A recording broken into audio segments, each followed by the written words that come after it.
As we are once again alive upon the internet. Yeah, let's make sure that we are and that everything's set up correctly. A little bit late, but yeah. Ran into a few technical difficulties, which now have been solved. Just camera didn't want to, well, actually, the capture device that I use together with my camera didn't want to work. Had to finagle it. In the end, I should have much earlier decided to just take a reboot. Because me fiddling with it actually didn't do anything. Rebooting did in the end. Have you tried turning it off and on again? Was the result, the final result, honestly. Yeah, everything looks correct. Let's have a look at audio levels and audio not being out of sync. Yeah, that looks good. And yeah, as the title says, I was kind of contemplating maybe not doing it, but let's actually do it. We're gonna record the pistol video in the background as well. Let me already make a folder for a 25, not 24 anymore. 0108.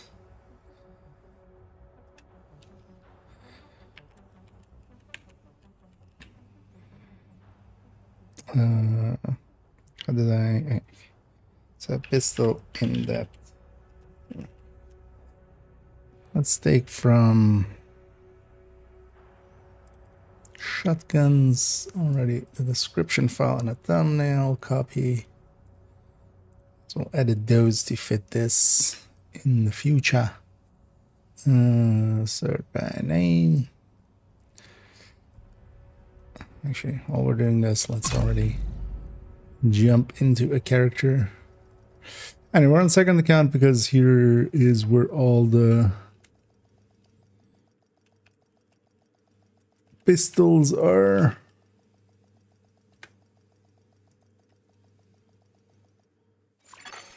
Entering safe I'm area. just briefly gonna fix up this text file LL.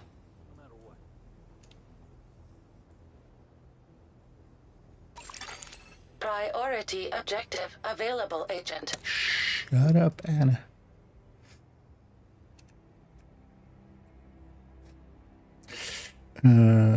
Sorry, make this pistol. Let's already make this pistol. Yeah, normally I would just do this before, but yeah, just have those at the ready. And yeah, we'll go and get started in a minute. First, I want to just briefly make sure that this kind of looks okay. Because we're going to come back here for this. I want to have one of every pistol. I'm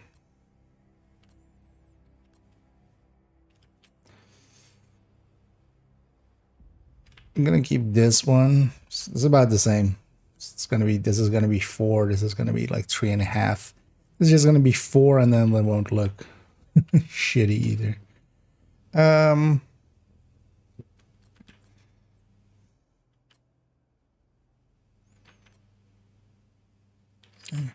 I know for some of them, we gave them recalibrations to the core. I would much rather just with like all the weapons, eventually all of these to be optimized and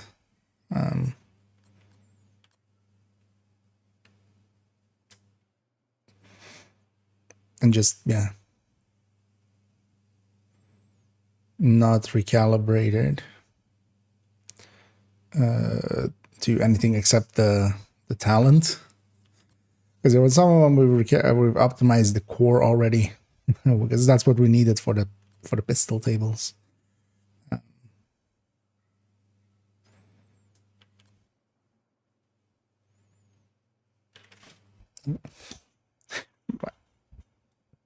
My mic is trying to get away from me. Yeah, it's time for a new stand. This one has been I've had this for like 10 years, this stand. It's starting to give up. Although I could just buy new. It's basically a rubber element that is kind of broken on it. It's a common thing to give after years and years of use. allows. Basically keep the better one just so we don't have too much shit in here.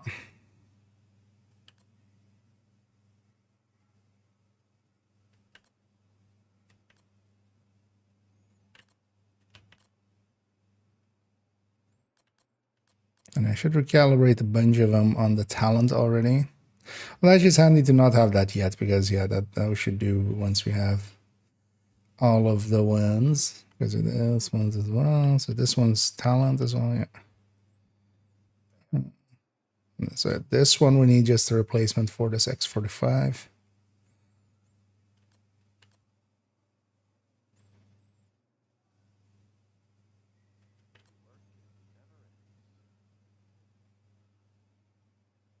That's not recalibrated yet. Okay.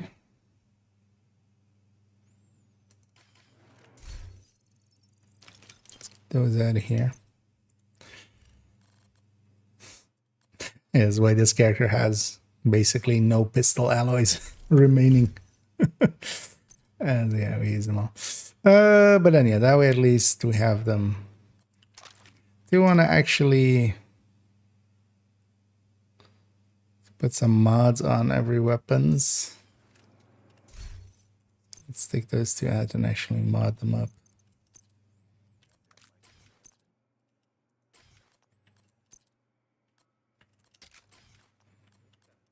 I like that skin actually there.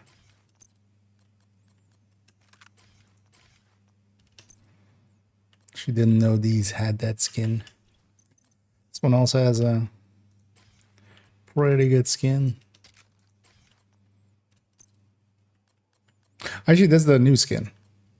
But the other one is, of course, the old skin from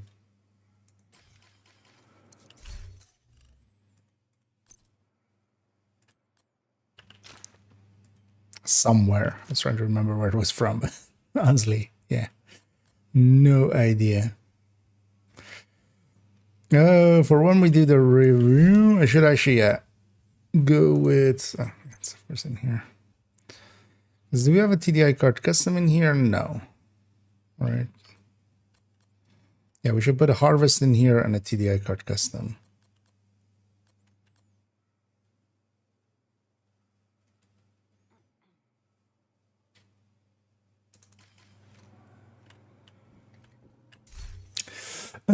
Also, yeah, let's set this up already.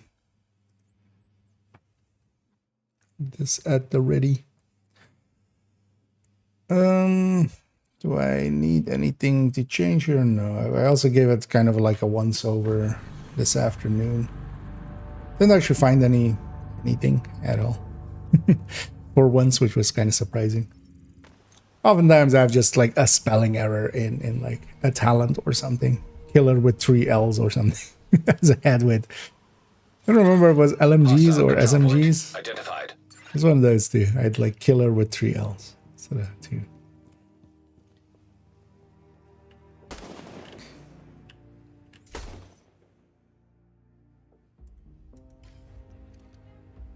Oh shit, I now realize, of course, that build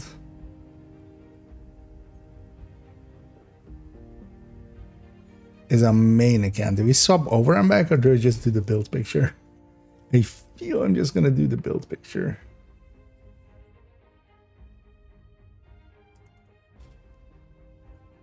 Or we do it on that character.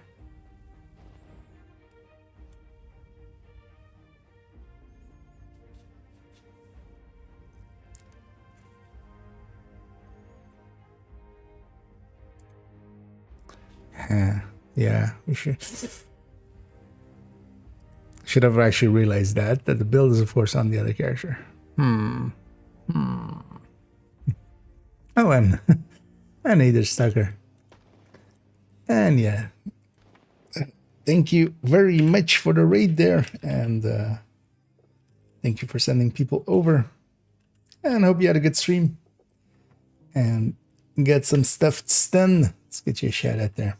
As every year, we're just getting started. I'm gonna be doing in a minute. We're gonna go record the pistol video basically where we yeah, I should be on that character, and then at the end we should swap. Yeah, let's do it like that. I should actually realize that.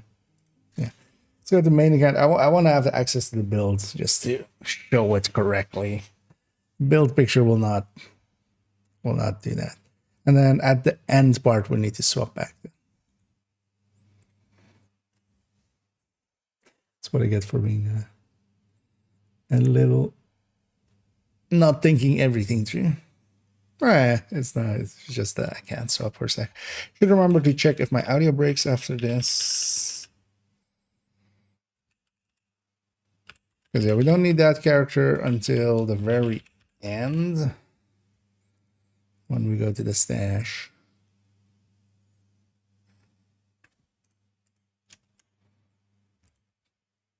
I don't like it. There you go.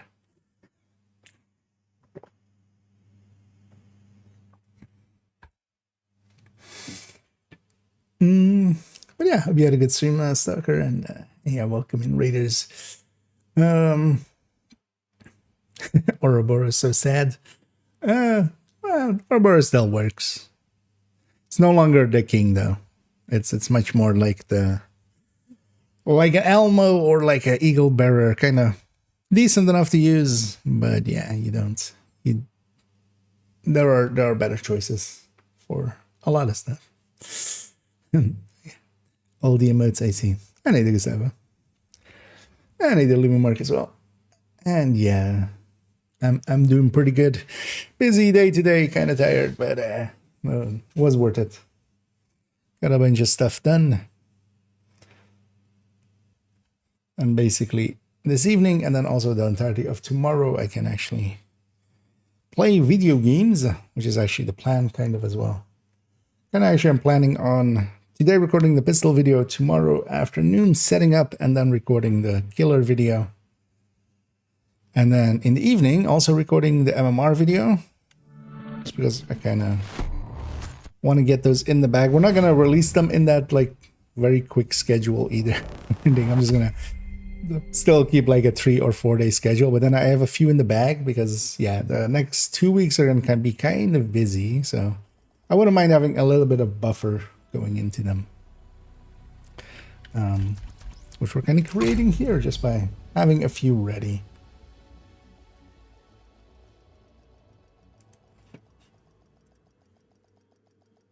And then we can pepper them in as need be, and then safe area detected. I think I'll kind of do that whenever I have like a week worth of actually like a moment to catch up, kind of. Might make a bunch of videos and then yeah, gonna release them as required, basically. Otherwise, I just like having like 3-4 days between each video. And they're on the YouTube end as well, Gustavo. Yeah, so let's take this character. Let's actually. They didn't add a bundle this week, did they? Or did they? Oh no, they did. 5. Wait, this thing. Oh no, wait. Which one is back? Or wait, one of these doesn't show on account 2. It was actually just before account 2. I went and was it 4? I think it was 4. Set here. Yeah, one of them isn't showing anymore unless you own it. Weird. Anyway, we always start these basically over on castle side. Yeah, let's go get set up and oh yeah, I do want something. Let's wear something. Yeah, that could work.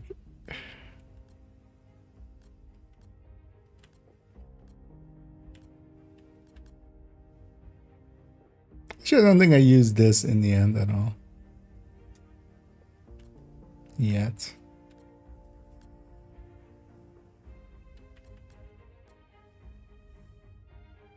You know what? Yeah, seeing as it hasn't been around for a while, we'll go with with the old silly one. Hostile control point identified. Yeah. Pistols, cowboys, yeah. Revolvers. It makes sense, right? When is daybreak? It's in a minute or two, so yeah. We'll wait for daybreak. Come in like 4 minutes. In the meantime, I can already kinda prep in my mind this.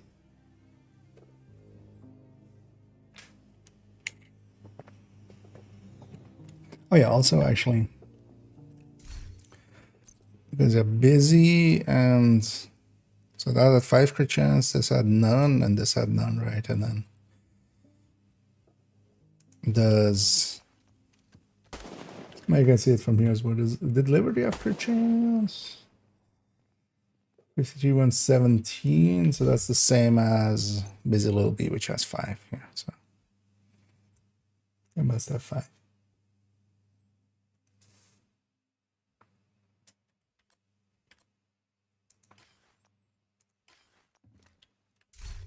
Oh yeah, the memento is stacked. And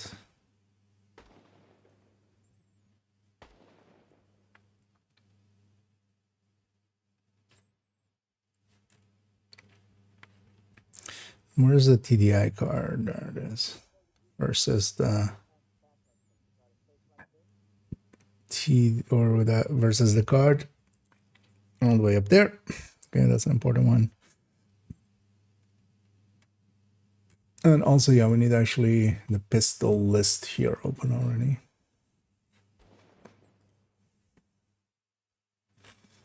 Especially so we can scroll down and have a gander at the base damages. Sort it. It's starting to become daylight. Actually, what is there? Oh, we're caroling. I'm pretty sure this used to be a job for like the Secret Service or something. All right, let's grab Zen.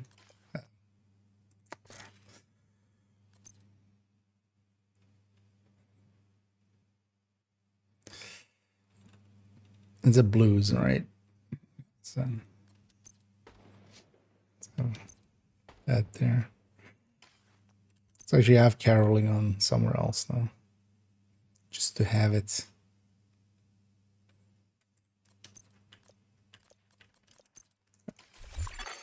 Hostile control point nearby.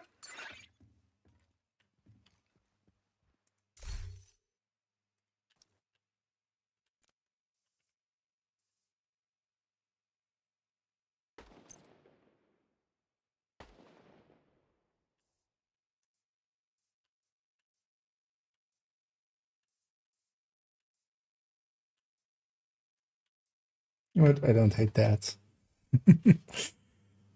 Let's have the pistol list up so we can go. Yeah, let's actually start going to the right scenes, which is there, and then there, and then there. Yeah.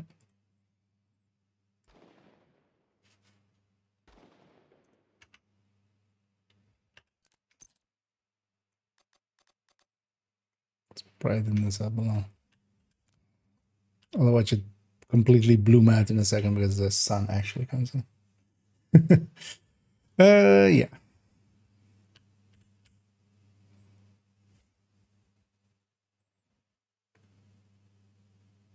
Although I should not yet. We'll wait for it to grab another gun. Make sure that the hard disk is ready. Because we were faffing about for a bit there. Also kind of waiting for daylight, so let's get ready to go.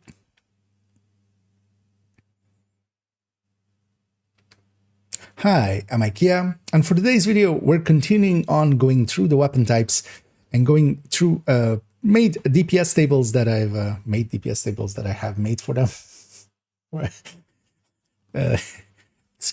Excuse myself. That's not how a sentence works. Yeah, let's try again. Take one. That was 0, the first one. Why is my fingers shimmering? Hi, I'm IKEA, and for today's videos will be videos. I'm really not awake, am I? Took a quick nap. I had to go do some work stuff. Also, this is kind of throwing me off. What is even happening there? We'll keep it in. It's fine. It's just an enter. Hi, I'm IKEA, and for today's video, we'll have that in-depth look into pistols as the DPS table for them has been made. Was already done quite for a while, but we'll finally have our in-depth look into it. As with all of the other weapon types that we went through, I made one big spreadsheet basically with the weapons in them, on build basically. We'll see the build in a second, and with as well all of their talents, or well, some of their talents that we would pick to go with them. I'm going to see how they kind of stack up, both inter-weapon, basically between the pistol types, and then also what talents can gain us for them. And yeah, as always with these, it'll be time-stamped in several ways. We'll go through first the premise, where I'll kind of lay out what the idea, of course, kind of is here, what the scope of it is, as well as it's not infinite, of course. And then we'll go into the build for this, which is a high-end tech tank, basically. It is a bulwark tech tank, one that I kind of remade recently. We'll see that build, and then we'll go into the burst and sustain DPS things. What was that? God damn it, Ransom.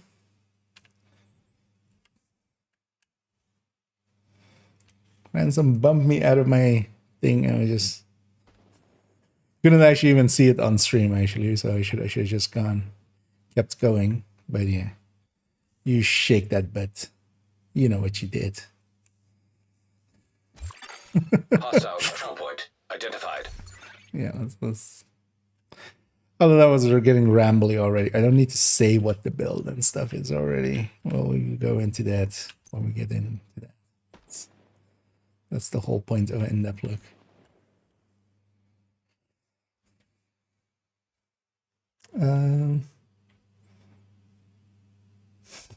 Exactly, Chansey. We go full silly. Yeah, let's try again. Still take one. That's how this works, right? If you don't count the other takes, this is still take one. Hi, I'm IKEA, and for today's video, we'll go have that in-depth look into pistols, as we've gone through most of the other weapon types, especially with DPS tables. This will be actually the final one where we be using DPS tables.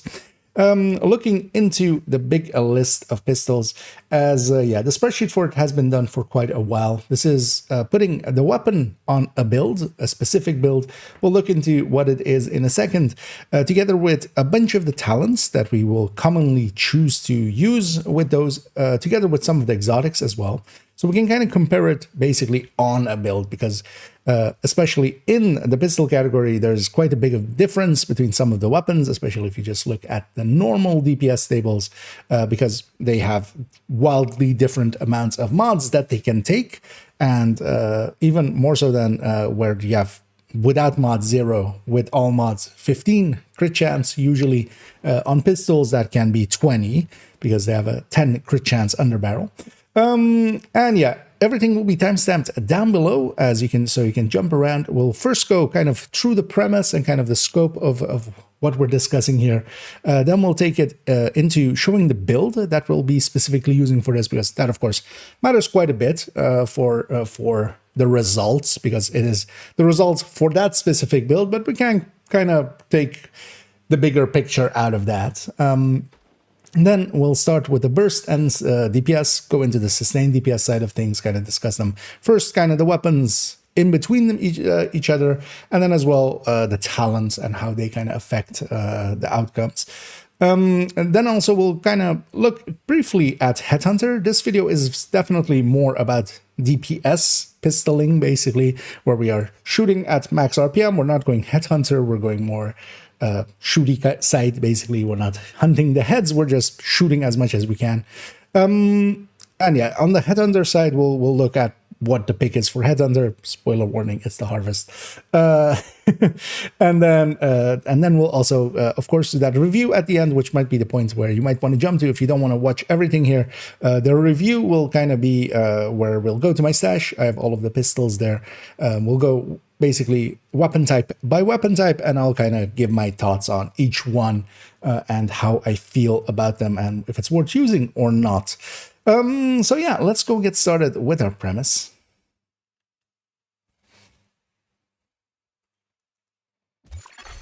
Hostile control point nearby. There we go. We finally got there. So here with VLC on this side, 237, which is a little long, but it's fine. He said a lot. Yeah, let's just keep going right away.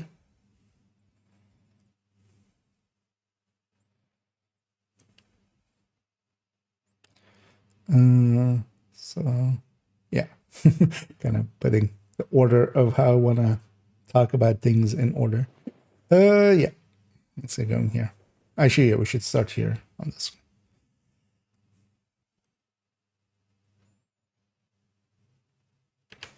And to set that out, we have, of course, the burst and sustain DPS tables. In there, of course, we have the pistol tab as we have it here. If you jump around with the tabs at the bottom to the pistols. This, of course, will already give us a little bit of information. But yeah, as we were kind of talking about, pistols especially differ wildly in how much crit chance, and nowadays as well, especially crit damage they can take. Although we'll kind of mostly be sticking to crit chance because actually the mod slots on pistols are quite different, of course. Well, we can take actually, shit. I'm about to say something dumb, aren't I? It's only the underbarrel, right? I was about to say muzzle as well.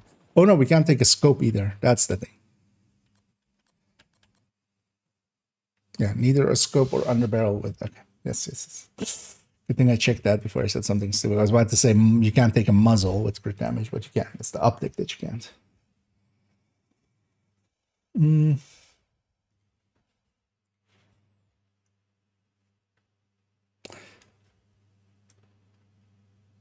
Yeah. And to set our premise and scope, kind of, we have, of course, the DPS tables here. This is the folder containing all of them, as well as the file that we'll be discussing in a second, the pistol one, that is the 6.0. We, of course, had the main big file here set to the pistol tab. It's the tabs at the bottom, as I know some people don't know that. It's kind of behind me, but yeah, that is where you can switch between weapon types. We have the pistols, and the pistols are somewhat unique in this, as they have, while we on other weapons have received the option to swap between crit chance and crit damage mods. On pistols, actually, only the muzzle generally has the ability to swap between 5 crit chance and 15 crit damage. The optics rail, the short optics rail, does not have the 10 crit damage mod. The underbarrel that the pistols use also does not have a crit damage mod, but there actually we have a 10 crit chance. So there is wildly differing amounts of crit chance per weapon, ranging from basically 0 to 20.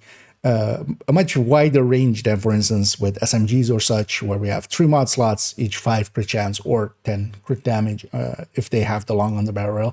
And that makes it so that we kind of need to compare them on a build. Now, generally as well, we use pistols in 2 different ways. One is Headhunter, where we try to go for the highest hit, basically. We'll discuss that more so towards the end. Although, of course, we'll come back for the list down here where we sorted by base for that. That we can do basically without this, but especially in here, we're kind of thinking more about it in a way where we're maining the pistol, and the build I'll show in a second as well kind of does that. We're maining the pistol in a kind of crit chance, crit damage kind of sense, where we're firing it out. We're basically treating it as we would an automatic weapon. We're trying to fire it as fast as possible and get DPS basically out of it, instead of where Headhunter, you're not per se firing at the rate, you're more so trying to get one-hit kills, and you're firing basically when the opportunity is there to fire, not so much when the interval has gone. So for this, yeah, we'll be sticking kind of to a DPS sense, which actually, of course, is kind of not per se the way that you often will use pistols. So be aware of that. And then on specifically the list that we're using, as always, so on this one, we do also not have a coyote, so there's no coyote ranges active.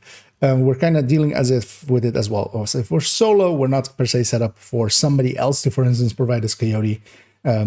We're doing this again at a grade 27. We're doing this as well with a 20% headshot rate set and 60% DTA, although the DTA does not apply to anything in this list, so yeah, that is kind of meaningless. But we are doing 20% headshot rate, which of course will apply a little bit to some talents, and also of course will limit our amounts of DPS output. But I feel 20% headshot is kind of in a ballpark where that is what we would hit. And of course, yeah, this will affect as well talents that are crit damage based, as those are added to each other. This build also then has a memento, which we haven't seen before. I am adding the memento in as fully maxed. We have intimidate also as fully maxed, and also here just to take that opportunity again to point that out, that intimidate is self-multiplicative. It isn't 9 stacks of additive 1.04s together. It is actually 9 stacks of 1.04s multiplicative to each other. So basically they're just separate multipliers for each of the stacks, meaning that at full we land on this awkward 42.3312 and a bunch of other numbers behind that, but we're truncating it to that. And yeah, intimidate at full, we're kind of expecting, we're kind of giving the best chances to the build as it can, but it is a tech tank style of build. So it isn't actually that all into damage. We'll kind of see in a moment. I've actually been enjoying it, and I've kind of been happy to have it back into the build collection. And then, of course, we have the things that some talents that we're using in here don't have effectively always uptime. That goes actually for a lot of talents, because for instance, as we have Sadist here, Sadist of course requires a bleed to be on the enemy, to be active. That just isn't always there. Now, of course, if you're playing alongside of an OD or something, you have much higher uptime than this. You might even have close to perfect uptime to this. But then as well, things like Killer, of course, will activate off of a kill. So definitely for the very first kill, it's not active. I'm kind of expecting you for yourself to kind of set how active you think something will be, because it is so dependent. Even for myself, if I were to give an answer, that the answer is going to be completely different if I'm solo or in a group, if I'm doing a mission, or if I'm in the open world, for a lot of talents, because it's going to differ quite quickly. So we're kind of just leaving that discussion to the side. We're not having that discussion at all. We're just giving the data that discussion would have as the result, basically. So yeah, do keep that in mind. And that doesn't per se also mean that just because Sadist is higher than, for instance, Killer, doesn't mean that I'm going to go with Sadist just because this number is higher, because the conditionality of it matters quite a bit. Then we have also the exotics, which of course kind of have the same traits, as we'll discuss when we get to them. And then, yeah, the list, of course, of pistols is there's a bunch of them. We'll try to keep it quite brief, but yeah, this then being the premise. Let's go actually look at what build we're using these on. Yeah. Let's take that here. Let's put that in the bag. So not that one, this one. 609, that was longer than it needed to be. But the build we can do pretty quick. Let's do the build. Is that Oh, is that the general command you're trying to get there, Prince? I would wonder actually. I haven't set up many of the custom commands of Nightbot or such. But yeah, actually, I think you can click my name and see since when you were following.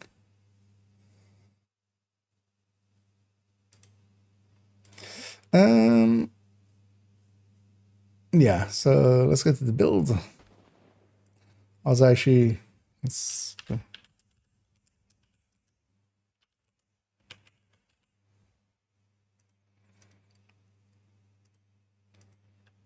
gonna add memento at 30 stacks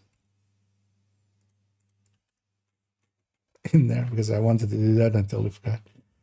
Got reminded there as we were talking about memento.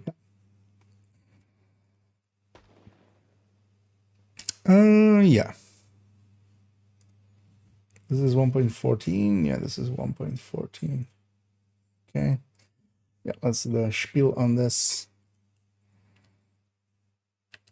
And that build is looking like this. This is actually as well 1.14 on the build collection as we have it here. And this is actually the replacement kind of for the high-end normal tech tank, which used to be an AR tech tank. I altered it back to be actually a build style that I used to have quite a bit in the past, which was pistol-based bulwark tech tanks. And especially for the high-end, that works decently well because we can just get a bunch of the bonuses. Nowadays as well, one of the reasons I got rid of a lot of them was back when the original Intimidate kind of alteration going from instant to needing 7 seconds to stack up. When those happened, I kind of, that really did hurt Intimidate back then. Nowadays, Intimidate is very usable again. And as well, we have other tools like, for instance, Picaros here together with a second piece Brazos that can actually be really good for high-end setups like this, which can make use of the yellow cores and such. Then actually, this is one of the better ways to set that up. But of course, I'm going as well with a DNH, a Grupo, and a Fox's Prayer here for the more damage that we can put out. As well, actually, so the layout as I finally got it, as I'm kind of proud of it in the end, is the guy actually just put in a Cheska chest here and go to a Crusader. And honestly, and then we're back actually to being an AR-based high-end tech tank. Although the high-end tech tank in the AR version is kind of, the Heartbreaker, the tech tanks, the Heartbreaker tech tank, the Striker tech tank kind of add to it. So I was okay giving it up for for a pistol bulwark. And of course, with this one, we're kind of using it for weapons-wise, basically in a DPS sense. Because, of course, if we were using a headhunting build or something, that is a completely different discussion. The weapon we would use for that, it's kind of set already. So kind of spoilered it already. It would be a Harvest, failing that, a 586 or a 686. But here we're actually trying to fire at the RPM of the weapon and trying to basically do it in a shooty sense instead of a headhunter sense. And yeah, I've been kind of enjoying this build. It works pretty well, especially you can take pretty easily 8 directives. You can even push it up to 10 directives in Summit. And just for running around, it is actually a tech tank that can kind of deal with Pistolero pretty easily for itself. And then, here we've been using multiple weapons. As you can kind of see here, the weapon I kind of went with is a M45A1 together with a Killer.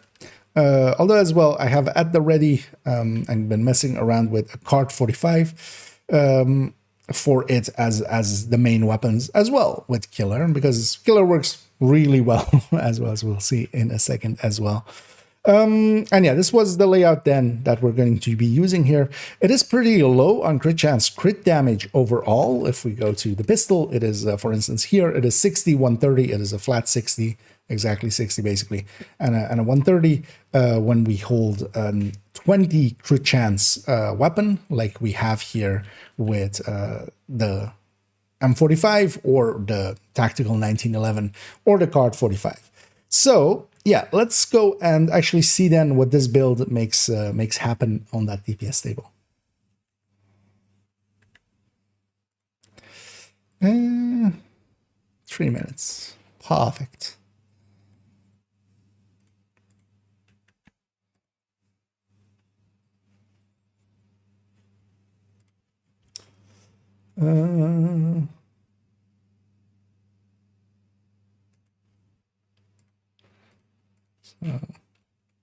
Let's put this here all ready for later, and then yeah, let's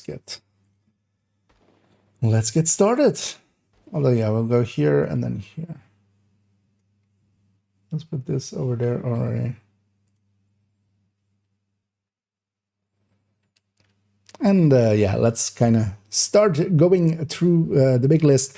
Although the list itself is not as big as some of the other ones, mostly because we're not using that many talents. Not that many talents kind of apply well to pistols. We're going to, of course, zoom in a little bit in a second. But yeah, the stats here derived is basically all of the stats are going on the right side. And we're kind of deriving a DPS both in burst and sustain. Just from those stats. That's actually how these calculators basically work together, just to also point that out. Then, as we have had with all of the other ones, is that I'm not putting the 100% point at basically the top of the table.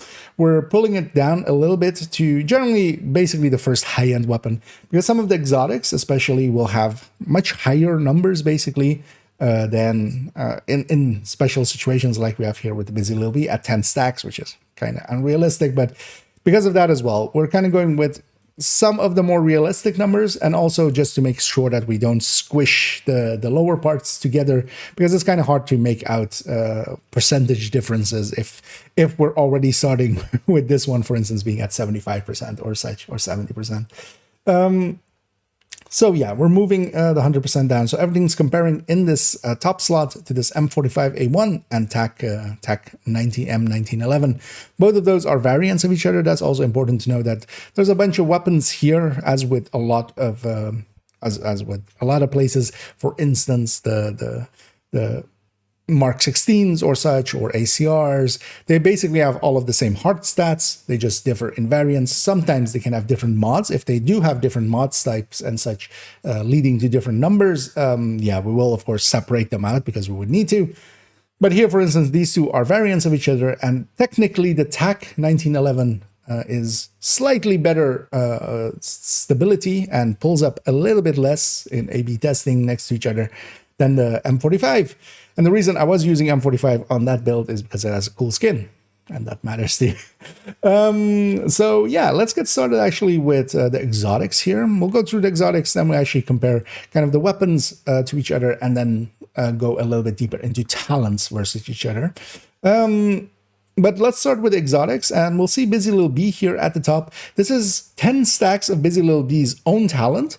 So we would need to hit 10 enemies, swap to a different talent, or swap to a different weapon, swap back to the Busy Lil B and start using it. And then we only also have it for 10 seconds. Not a very realistic scenario to create. Busy Lil B, of course, can be very usable, and does, of course, for some shenanigans, get used very specifically, where we get a bunch of stacks, even hot swap to Regulus for even higher damage numbers, as for instance, a bunch of speedrunners will do for certain things. For general use, you have to swap off of the weapon and back to trigger the talent on the pistol, and that is very much doable. I have actually tried doing it. You can get up to 10 stacks as well, because it just keeps remembering how many stacks you've made, but this does mean that you've encountered 10 enemies at least, right? You can apply this to the 11th enemy. And even for that, we don't really get very high burst numbers, especially when we are comparing to, yeah, for instance, Sadis just below it. But even, for instance, the killers, as they start arriving here, are below it, of course, but they're going to have much more activeness than this. They're going to be active for much more of the time than Busy Lil B would be. Busy Lil B, of course, is very usable. It is very situationally a great tool, because of course, yeah, it does give you 20 weapon damage per enemy hit and marked basically before you swap off of it. But that also, yeah, in that meantime, you could have also killed a bunch of enemies is kind of the thing. Then we see actually Liberty here with 30 stacks. For this, we also have it in two ways, basically, because for it to reach 30 stacks, we have to hit body shots. As we hit body shots, it increases weapon damage as the talent of Liberty goes. That does mean, of course, that we could not really have headshot percentage as we have at the 20% that we kind of have it, as we have that here. We can't really have that because if we're headshotting 20% of the time, that means 1 in 5 shots. You can't reach 30 stacks and have that. So we do actually have a different variant of it here, where we're actually removing the headshot and then just body shotting and trying to get that weapon damage percentage out. But here, if we magically somehow got to 30 stacks with 20% headshot rate, which yeah, is kind of impossible, the Liberty would be one of the top weapons. But yeah, this is of course kind of an unrealistic number. We also have it on 15 stacks and then also later on 0 stacks. The thing is, we can better actually look at it, and let's go do that already here with the Liberty here at 30 stacks and then no headshot. So we're removing the headshot component completely, which also kind of hinders it as it does have a headshot mod a little bit. So even then, if we're just body shotting continuously, it is kind of in the pack. It is, for instance, the Card 45 here with Killer Active is kind of next door to it. This, of course, does need 30 shots already to get to this point. The 15 is... Oh, it is actually below. Yeah, so we see a quirk that we've created, because here we have the Liberty with just 20% headshot rate and basically not having any stacks of that weapon damage active. It is actually higher than the 15 stacks without any headshots, because here, of course, we're removing the headshot. We're basically setting the headshot to 0. So it ends up actually at 15 stacks if we're not headshotting, below the Liberty, and just not having it at not trying to stack basically up. We're basically doing 4 shots and then getting a headshot, although we're not even inputting those weapon damage in there. Because of course, yeah, not headshotting at all does reduce our number quite a bit. And of course, for instance, the build setup that I kind of had that on, we can't get very close. We can just stick our pistol kind of in their face and actually get some headshots in. But yeah, we create basically this interesting quirk here where the 15 stack, no headshot Liberty is below just the Liberty without any of its talent active, but still having that 20% headshot. And yeah, actually, so even without really using its talent, it is actually pretty high up here. Its biggest downside, of course, is its handling. It is a handful, even if you're just going for the body shots and kind of getting those stacks in. There is a bunch of weapons that will outdo it, especially for this like 30 stacks, because yeah, we can see that, yeah, especially the tactical M45 or tactical M1911 or the M45A1 killer is kind of much higher than it, which is kind of the one that I went with. And of course, we'll have around the same uptime, because here that 30 stacks with no headshots is below it, but the main one is even further below it. It's like 7% behind when we kind of look at it here.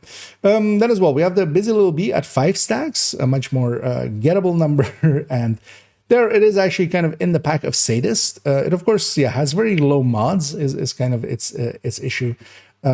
That's what kind of reduces it versus its base weapon. But then with a few stacks, we can kind of make up for that, of course.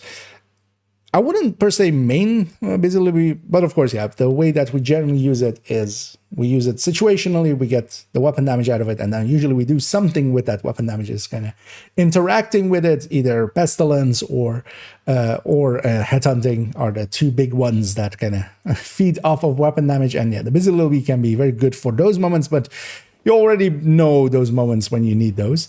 Then let's go find ourselves the Regulus here being used without actually considering its explosion at all, but just using it as a DPS weapon. And it's actually surprisingly high up, honestly. But the way that we use the Regulus, of course, is that it's much more of a headhunting weapon. We try to get Headhunter going with it and then make the explosions happen alongside of it, hitting other enemies. Here, of course, we're not giving any consideration for the explosion at all, so we're just kind of doing the DPS numbers of it. But actually, it is surprisingly high and somewhat usable, actually, even in a DPS sense, because of course, we get kind of a little bit of the explosions alongside of this, adding a little bit of damage. And actually, it was surprising to me how high this was, and it's somewhat usable. The thing is, of course, it's a 6-shotter, and then it has a reload. Handling wise, it is actually decent, much more decent than, for instance, a Liberty would be. So you could actually use the Regulus in a DPS sense, as we're kind of using it here, just as a shooty gun instead of a headhunter gun. Then we have the Mosquito here with the 25% amp of it active, so triggering that amp basically, and then shooting, continuing to shoot the enemy with it. This of course means that, yeah, we're 5 shots in already, and then we're kind of hitting this. And of course, this isn't that high up. We're already pretty far behind the top of the list. And then the downside of the Mosquito is very much that it's without being activated. It is very much that kind of weapon as we also have here at the bottom with the Bizililbi. The Mosquito is very much at the very end of the list. It is basically a military M9, but then without the ability to put those mods in there. So its mods are fixed, and it shows when it doesn't have a talent active.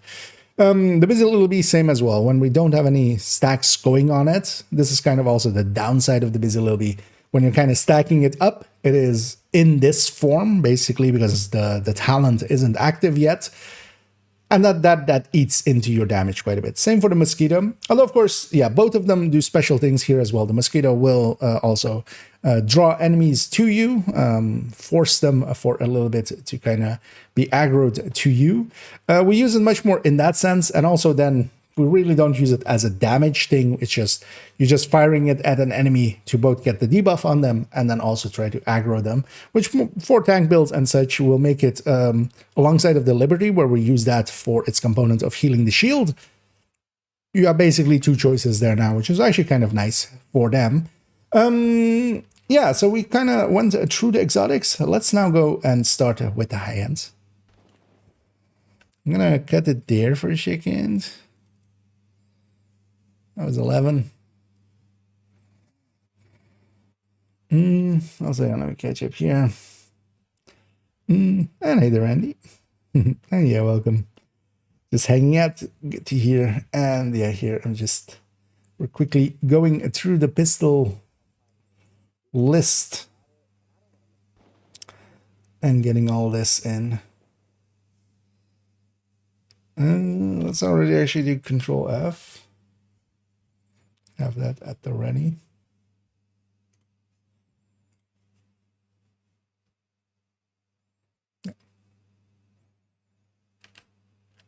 And yeah, let's start talking about the main high-end weapons of this list. Especially what we see in comparison to the burst tables that we had before. Is that, of course, here we have different weapons with different crit chances, and somewhat obvious right away was that likely this M1911, without any of the crit chances, would likely land around the same amount of this M45A1 and the tactical M1911, which could have 20 crit chances. And this is also why we don't want to per se use this kind of list. We want to much more see it on a build and compare them on a build, because we see that actually when we put it on a build, that happens basically. The TAC 1911 and the M45 are basically above the 1911. The 1911, though, is actually pretty high up still. This is the one without any ability to put any crit chance mods on it, just a magazine. They, of course, have somewhat, for their outside of their base, stats that are pretty similar. They're handling. The TAC 1911 is overall the best handling over them, then the M45, then the 1911. So they're pretty close to each other, but of course, yeah, you're just giving up a little bit of damage and also a little bit of utility, of course, as well, because outside of just the mods usage, this one then is, of course, yeah, we're just giving up the ability to have those mods at all. Sometimes as well, it's just nice to have a pistol where you can put the flashlight on it very quickly just to check something out. So overall, I've been leaning towards these 1911s. Then what we also kind of see is the Card 45 not being too far behind it. And actually, the Card was kind of, in PTS1, hit pretty hard. In PTS2, they kind of brought it up. It's kind of the story of the MP7 that we kind of had with the SMGs. And that is that its burst is pretty close now to the top number. The card used to be the go-to weapon in this category if you're trying to do basically what we're doing here, which is just use it in a shooty sense, in a non-headhunter sense. It has now a bigger magazine, a better reload, and all of that, of course, will lead together so that we have a high burst, a high-ish burst, lower, of course, than the 1911. Yeah. I forgot to keep the game alive. I don't want... That music always comes in so loud. Let's actually reset there. Although it's kind of rambling there, so... Let's just reset and retry. Hostile control point identified. Safe area entered.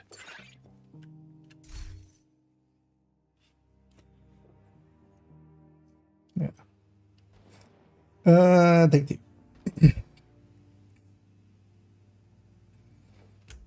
And going into the high ends, overall, as we had already with the burst tables over here, just the main burst tables, we could already kind of see, of course, what the interburst would be of the weapons, but of course we couldn't see what their crit chances would affect that. And that's a big reason why these lists are much more for utility, just if you want the stats and having those. For inter-comparing between weapons, yeah, we kind of need it to be on a build. Because here we see that, well, the 1911, as was in that big list, was much higher than everything else around it, of course. It also, yeah, shows 0 crit chance. That means we can't put any crit chance mods on it. It does have the magazine slot, so we can't take the magazine up, but it doesn't have the other slots. And then this 1911 was basically the first weapon with 20 crit chance that was this high up. This already kind of made me feel like this is likely the top pick overall. And actually, yeah, when we take it into a build, we see that that is actually the case. The M45 and the TAC 1911, as I'll be referring to them from now on, they are a little bit higher burst and sustain than the 1911 non-tactical. Which doesn't have the ability to have those mods. And then you would here, though, of course, we're on the build. We've set up the crit chance to make up for that loss of the mods, so that we land on as good of a stats as we can make for that weapon. What we see then is, yeah, that it is a tiny loss to go with, for instance, for that 1911. You could still go for this, and then of course, especially if you're using a build that. Because this does hit a tiny bit harder per shot, so it does go a little bit further with those 18 shots. Although even then, it doesn't actually out-sustain our M45 really, but the damage per mag is, of course, a little bit higher. But not a big issue. The reloads on pistols are still pretty quick. But then as well, we have the Card 45, which used to be the old king. It was very much higher in burst and sustain than anything else in the category, basically. In PTS 1, they actually took it very low. In PTS 2, they brought it up a little. Kind of the same story as the MP7 kind of had, where, yeah, they kind of overdid it on PTS 1. They brought it back up a little bit in PTS 2. Made it close to usable. In the case of the Card 45, though, it is actually usable. We're giving up a little bit of a burst if we go with it. We get a much better reload and mag size. The RPM is the exact same. And we gain actually a lot of sustain. So to me, the big pick in this category, as I kind of also showed with the choices that I had made for the build itself with the weapons chosen there, going with either the M45 or the TAC 1911, which are basically variants of each other. The 1911 actually does have a little bit better handling out of the two, pulling up a little bit less. Its stability bar is also showing that a little bit. It's a tiny bit fuller, but M45 actually has the cooler skins, so yeah, I'm kind of going with those. And then the Card 45 as well, very handleable, as also all of these are pretty handleable still. We'll see later on with, yeah, for instance, the D50, where we'll kind of discuss how they handle as well alongside of it. But yeah, this is kind of the two that I very much choose between, especially for a build like that. And Yeah, it is definitely, that sustain can sometimes be nice. The difference in reload can definitely be felt. The difference in damage, and this doing a little bit more bursty damage, is also definitely felt. So yeah, I kind of actually like having both and kind of swapping as the need arises. If we here actually just search for all of the sadist, which is of course just a plus 30% amp, where we can kind of compare between the weapons, we'll see that yeah, the first wave PF45 specifically, because yeah, there's the custom PF45 as well. That one comes in next. Although I would at this point basically not pick this, except for one quirk that they have, where they have where especially the M45 and the and compatriots and the Card 45, they basically have a drop off that is quite instant. So basically, once you get out of optimal range, in a few meters, it basically drops to half. A lot of pistols are set up in either that way, or they have the alternate, which is that they drop off all the way to 100 meters. So if you're somewhat taking shots of opportunity at longer range from time to time, it can be a good idea to, for instance, go with this PF45 that has that trait. We'll kind of discuss that as well when we go into the review of these weapons at the end and kind of show which weapons are one way and which weapons are the other way. Although for me, the only real contender is really this PF45 for that, because yeah, then we start getting some of the revolvers. Here we have the Harvest. Of course, the Harvest is just a better version kind of the 5.86 and 6.86, which are also variants of each other. And it is available from the holiday hoarder, the holiday loot goblin, as is actually by the time of release of this still likely available.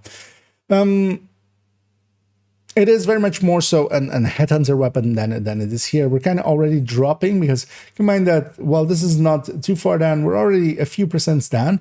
And especially one of the downsides of the revolvers is when you have this big of a difference in mag size, their sustain drops off quite hard. So I would generally pick, even if I wanted to go with, if I wanted to go for more burst damage, I would just pick the M45s. And then their sustain is especially also much better, which is kind of, if the upper bound is around the same edge, but the lower bound is so much higher for instance, the 1911, I will generally go with those. And yeah, you wouldn't per se want to use it in this sense. Although, of course, there is a place for the Harvest, very much so. Then we see the D0S and the D50 coming in. And then, yeah, we're going with the custom PF45 and then the 5.86, 6.86. The custom PF45, of course, kind of the counterpart of the first wave one, but it just performs, they actually handle around the same, but this one is just, yeah, less output. It does actually sustain around the same level as well, although actually even still worse than that. So I would generally just not pick that when you can have either the PF45 here or the Card 45 there. Then the 93R is, of course, the 3-round burster here. It is, without weapon handling, very unusable to me. It just pulls up way too hard.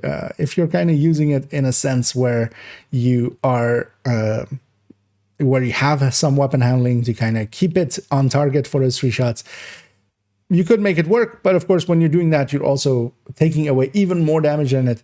I found myself just not wanting to use this at all. Same, for instance, for the D50, which handling-wise is very poor. The D0S at least can be kind of decent hitter there. One thing those do have, which is that they have much higher alpha damage.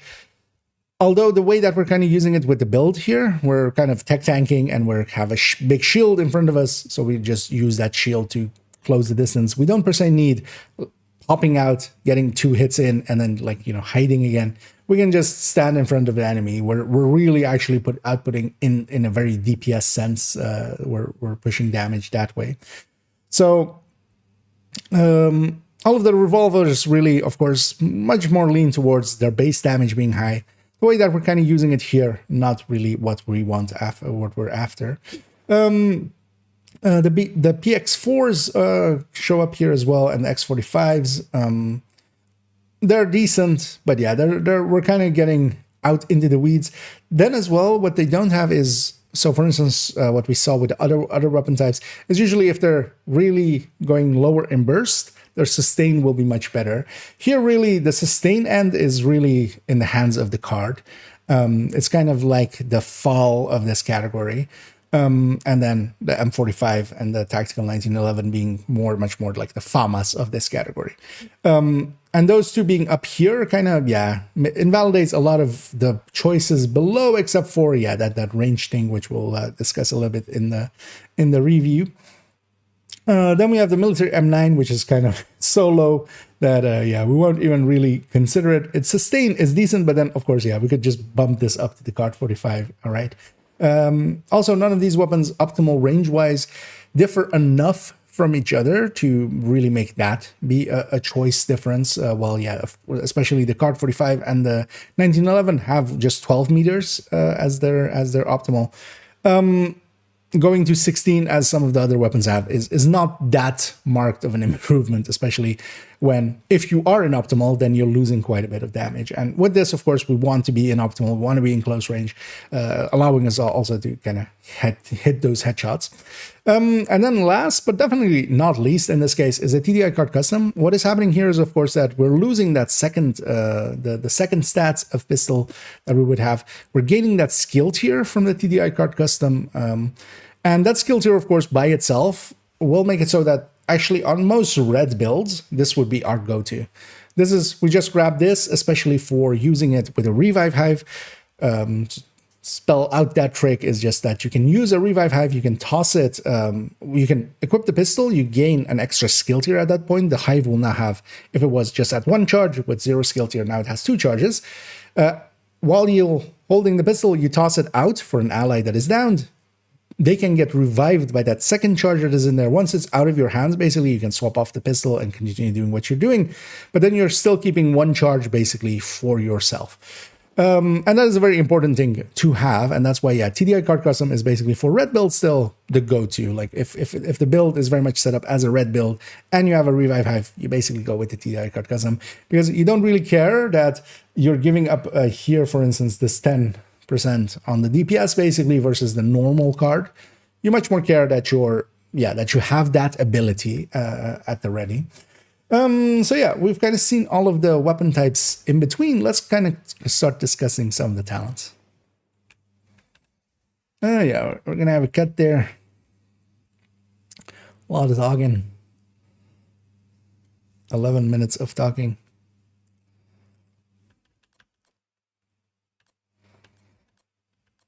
Does none of these weapons have that drop off? No. Oh, actually, does the custom PF45 not even have that? We'll discuss it with the review.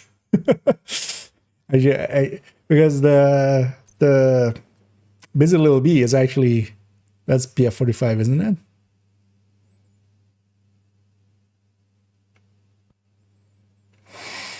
it? Actually, I don't remember. What is its base?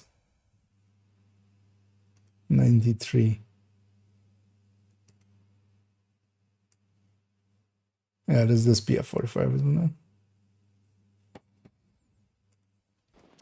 it? But whatever. Let me catch up here for a second. Of course, we're kind of in our own world. Hey, the Mambu. And hey, the dang goat. So it's just using SMG with the get back on. No, that's actually pretty good. Although, you can also, like I said, this is actually now so good. The only downside of Sadis, and I find myself kind of running into that, especially, for instance, with Ridgeway Hunter's Fury. I've been kind of enjoying that. It's just the second you run into a Warhound that doesn't bleed, suddenly your damage is just plump. Well, just 30% of it basically goes offline. But of course, in a lot of just normal senses, And OD, of course, is just pretty good. Although OD with Carnage, I've been finding it much more like LMGs and stuff like that. Especially as well, you just don't run out of that ammo. You never have that problem when, you're fighting an enemy and you just run out of ammo. You're fighting a named or something and it just doesn't die quickly. And you just ran out of ammo and now you're, doing unbonused shots basically while trying to kill it. That's kind of nice. But you could always just have the Carnage, for instance, on a secondary and just get some... No worries. Yeah, when I'm recording, I'm just, we'll catch up on the chat basically afterwards. So, yeah, hopefully you're still there. So, yeah, you are. So. But yeah, the chat isn't up on screen usually when I'm recording. That's usually the giveaway. And for obvious reasons, of course. So let's go with tech. Space M.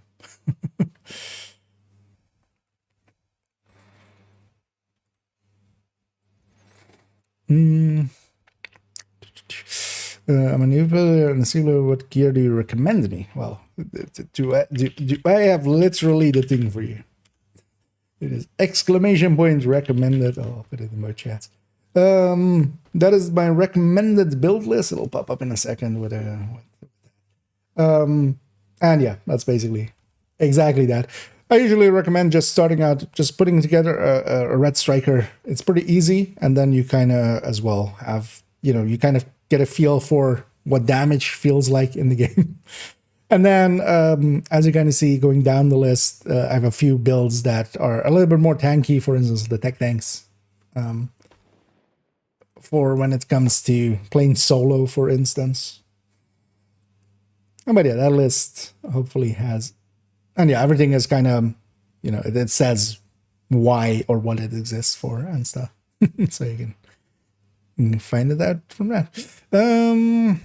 Is your quick question: if you're able, does the Liberty 30 stacks with headshot mean every 30 shot is a headshot, or is the same 20% headshot as other pistols?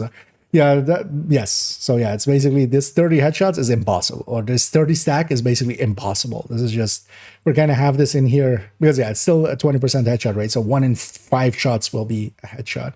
That's also why there is a different one in here, which is this one, 30 stacks, no headshot. And then we put the headshot basically at 0. So the headshot on this one is 0. This is much more representative of what it can hit. But I kind of wanted to have both in there. Kind of also to show, that the Liberty talent is kind of decent, but then, especially now, but the weapon itself has other issues, right? Like the handling of it. But these 30 stacks and this 15 stacks is not really achievable. And then this 30 stacks with no headshot, and then that is actually the funny one, which is that the 15 stacks with no headshot is actually below the Liberty without actually adding in any of those weapon stacks, and then with 20% headshot. So kind of lands that way. Is it? Yeah, exactly. Yeah, that's on a headshot row a couple of days ago. That was here. Yeah. But also, generally these are made more so as well to be just turned into videos. And then usually in the video, like when we're kind of discussing, we discussed the exotics already. In that, I kind of explain all that. Because the thing is, if I wanted to like have all that in text in here, it would just be a lot. So I just avoid that and just explain it in the video kind of. Yeah. So let's go with this. So we saw somewhat the order of basically the weapons as we can kind of sort them, especially here, of course, on this end on the burst, but we kind of discussed the sustain as well alongside of it. Here I've highlighted all of the tactical M1911s basically. So we're going to compare basically how the talent list as we go through here kind of will go for us. Now, of course, as always, Sadist is at the top of these. It's a 30% amp. It is, though, of course, with the build as I have it set up, not going to be always active. If we're just activating it basically with its talent, where every third kill is basically, or after every 3 kills, we're setting somebody to bleed. You don't get this. If I'm running alongside of an OD, though, now it's a little bit more consistent. So you kind of have to apply your own game knowledge as well to this, or just have me explain it here as to how this kind of will apply. Because while Sadist is, of course, very high, it is very conditional. But yeah, we can kind of have that in here just as a comparison point as well as just being at 30% amp basically. Then we see actually the choice I kind of went with for the build itself, which is killer. One interesting thing here actually is that we see that actually the 1911 with killer is above the M45 with killer by a tiny margin, but you know, it is above it. So what is happening here? The lower crit chance, crit damage means that actually what I'm doing is actually on the, as we go onto its stats, which are over here, is that, as you can see, it is actually pretty, so the 200 is for the tactical, the 163 is for the non-tactical. Both of them are at 60, but of course to get to that 60, we have even flipped one more crit chance on the build. So the crit damage of the build itself is very low. So we're gaining actually more out of that killer because our crit damage is very low. For killer as well in this listing, I've actually, so most of the weapons for talents that do not care about crit chance, we've landed on, for a lot of them below 60 actually, because that makes more sense overall. It's balanced more so at 53, 117 than 60, than 59, 105, for instance. That would actually be a worse ratio for crit chance, crit damage for this build. But then of course for killer, we've set them all to be as close to 60 or at 60. But yeah, we're getting basically more out of killer on this other 1911. Now, why didn't I still go with this, for instance, for that build? And the reason is that the difference here is tiny, but also something that will actually we'll have covered by this point when you see this released. As yeah, killer actually does care actually how much crit damage you have, and that will actually apply to how often it will activate, as we'll have by now seen in that other video. But yeah, if we alter basically the crit chance, crit damage of the builds and such, especially talents that, you know, if we're lower on crit damage and we're gaining the same amount of crit damage like with killer, it being actually lower will kind of actually be better for the build in the DPS sense. So sometimes that does matter. But yeah, here killer, of course, we need one kill to activate it. It is not always active, but it is overall, especially for instance, that build that I have it set up there, it is very much a solo build, basically. At most duos, maybe. Killer, all the kills are mine. Killer is basically a very simple choice because, yeah, we're not really set up to get sadist. For instance, we could have, for instance, a Ridgeway version of what we have there, but we have a Memento, which is much more useful to me, at least. So killer is the one that I'm going there with. And of course, yeah, killer, a very good pick. Then we have actually close and personal. Especially for one with damage dealing killer is a very good pick. Close and personal here, it being especially as well just weapon damage means that us being at 30 memento stacks and then also being at grade 27, this is kind of the worst case scenario for it. Close and personal as well, we need to be in a very close range to get that first kill, then it activates. I much prefer killer over this. On a build where you can get it, the difference between them, especially that this doesn't have the conditionality of a crit chance, so you could use it on builds that don't use crit chance. But yeah, overall, it's not really a useful talent to have. Although yeah, as we can kind of see, it is landing decently high. Then we have finisher. Finisher, of course, will apply on swap. Basically, we get a kill. When we swap, we gain crit chance, crit damage. If we were to want to use it on the pistol, we would have to swap away and back, kind of busy little beast style. Finisher, of course, is much more for just getting the kill and then swapping to a main weapon, which is very useful for that because you can increase your crit damage, especially quite heavily for a different weapon. But in this case, we're kind of using it in the sense of, yeah, we're using it on the pistol, which is not generally the way that you're going to use it. We do see, though, that it actually does gain quite a bit, and especially if we're kind of comparing having finisher versus close and personal, I would actually take finisher and that swap over taking close and personal in this setting. Here's what Optimist is quite low because, yeah, again, we are pretty high on the weapon damages. Optimist is actually not performing that well. Optimist as well kind of wants you to reach the end of the mag quite consistently, which will mean that, for instance, for revolvers and such, that would be much more consistent. But especially killer being so much higher above it, not a general pick I would go for. We have also Ranger here at 12 meters again, kind of how we had it with shotguns, as that is the first place where optimals start to fall off.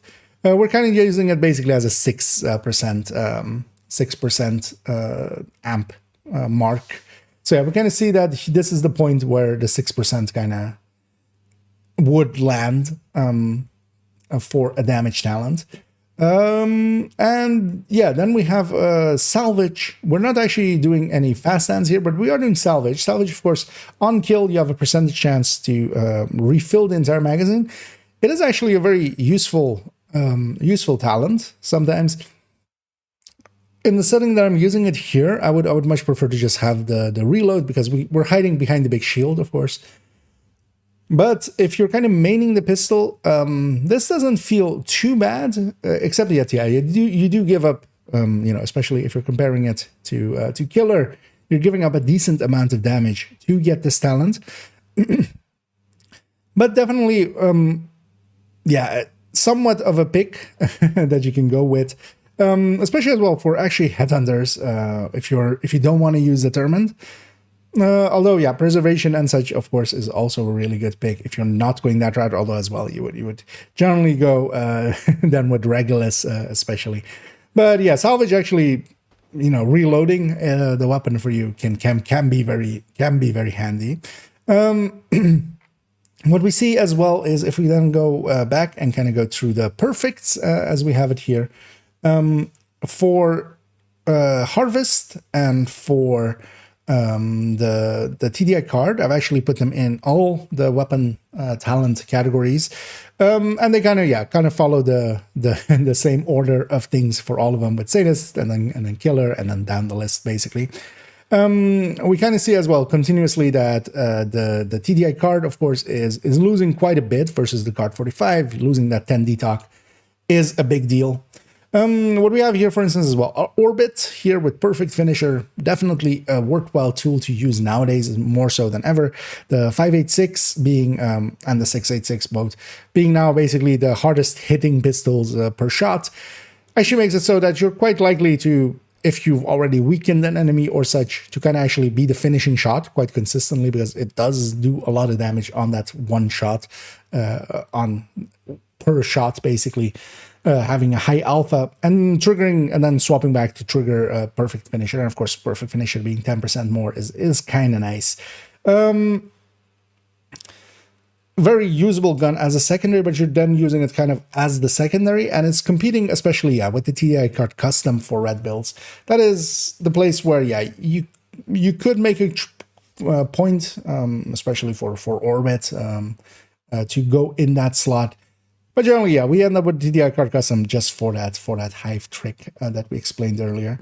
Then I'm trying to see where the other, the mosquito, the Mozzie special here.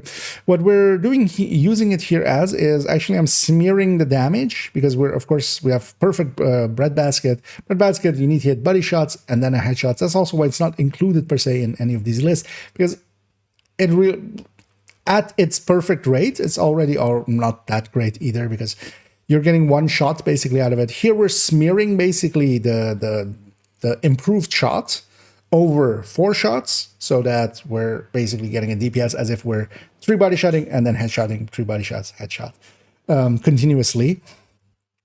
And even in that case, it is pretty low down here. Much more consistently, we could make killer happen.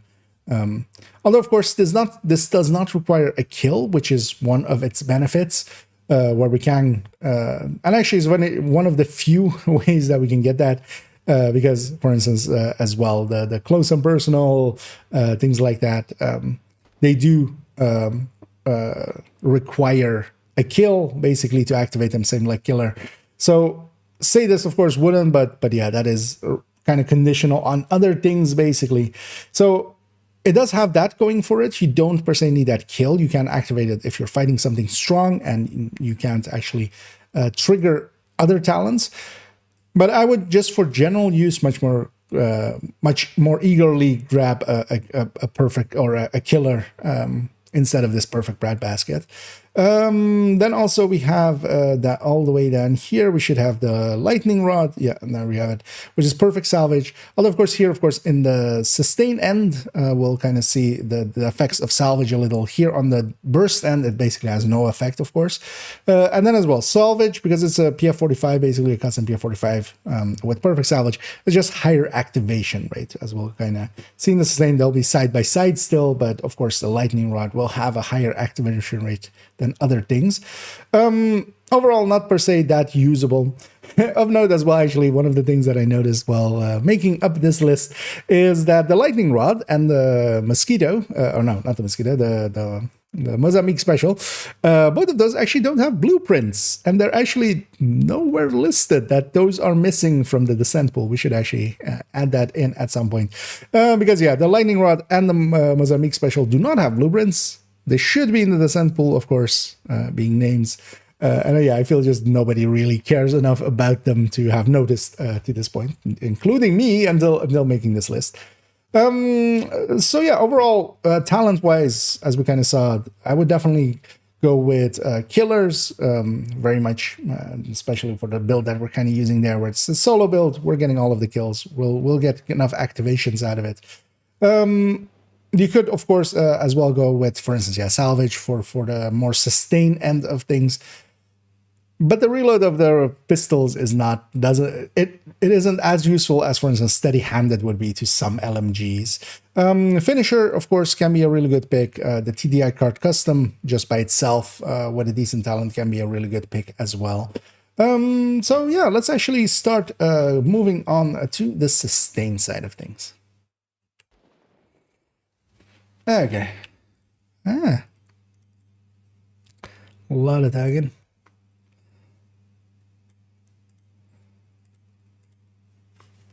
Let me catch up here as well. The damage is reasonable, but I'm easily to die. I mean, yeah, that's the thing with red whales. You can actually learn to like stay upright with them. Although, yeah, with that recommended list as well, if you're kind of feeling you're kind of a little easy to kill, try the tech tanks on that recommended list.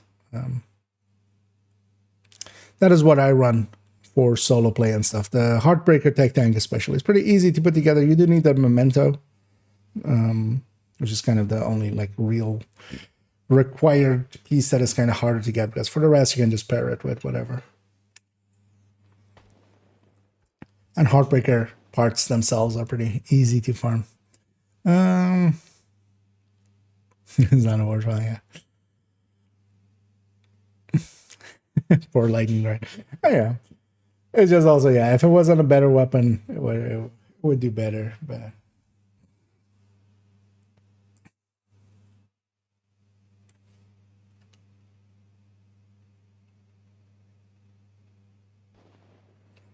yeah, let's go here.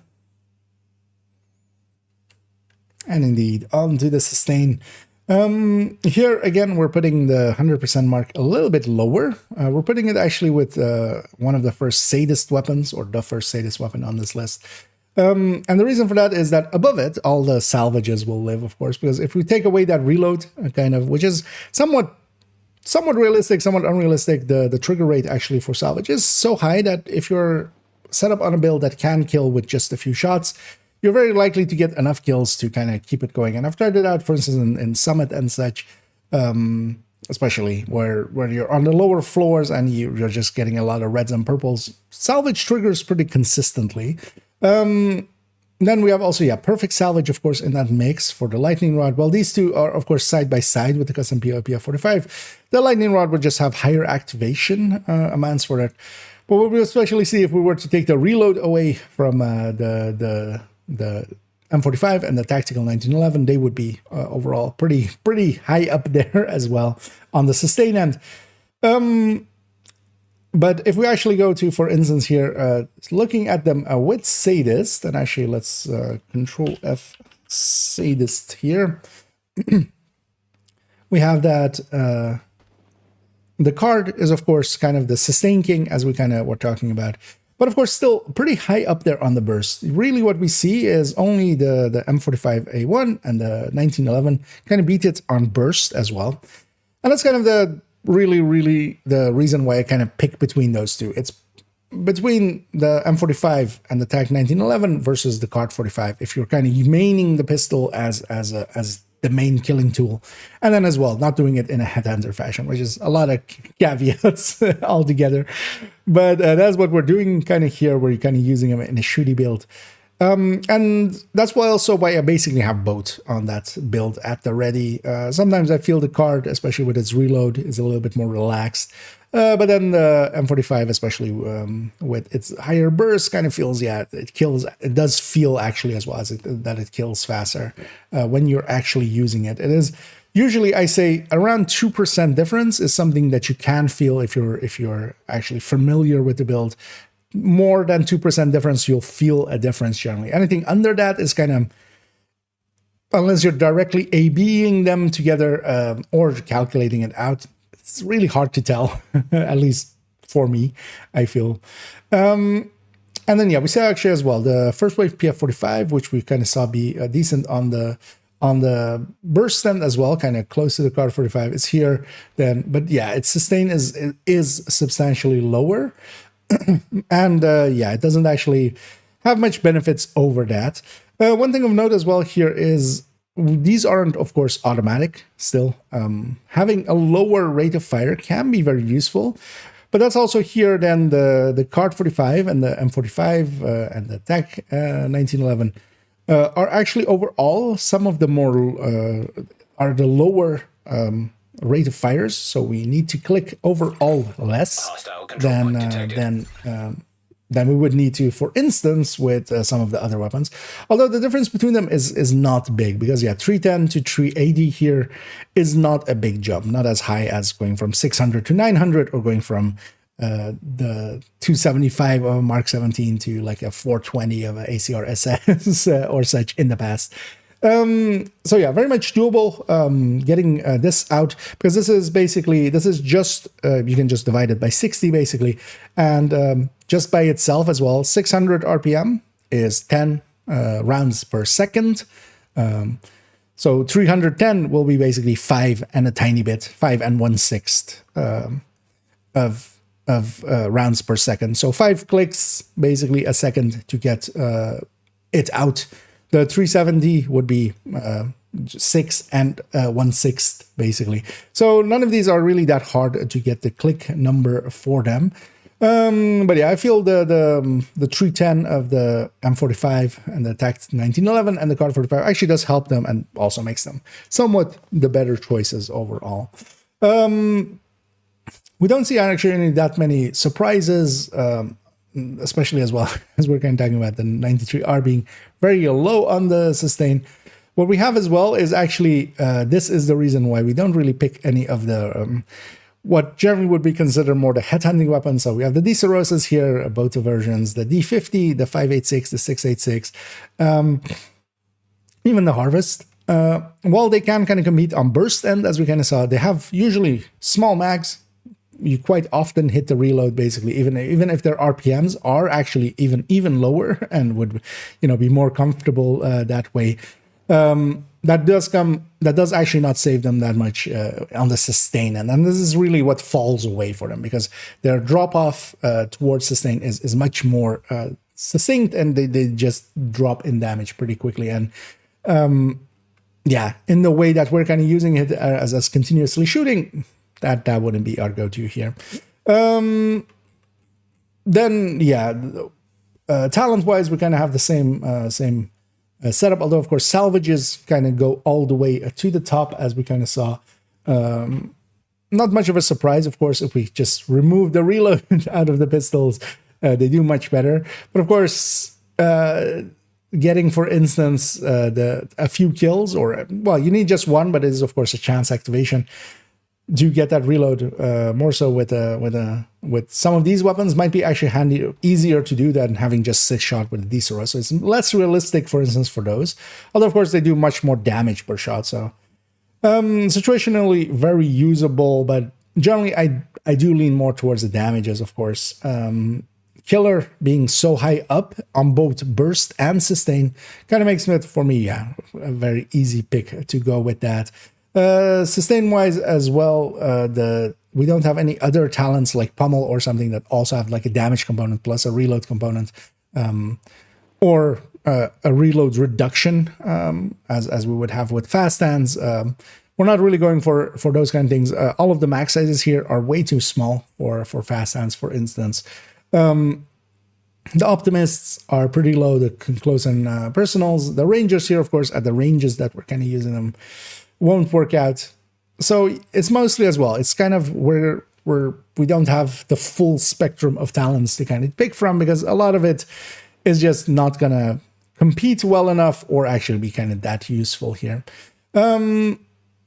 Of note as well is that, for instance, things like the exotics are actually pretty low on the sustain end as well. So for instance, even because what we saw is that even the killers are kind of up here, but even the busy little bee with 10 stacks is already kind of far below them, or well, kind of below most of them, especially with the sadist.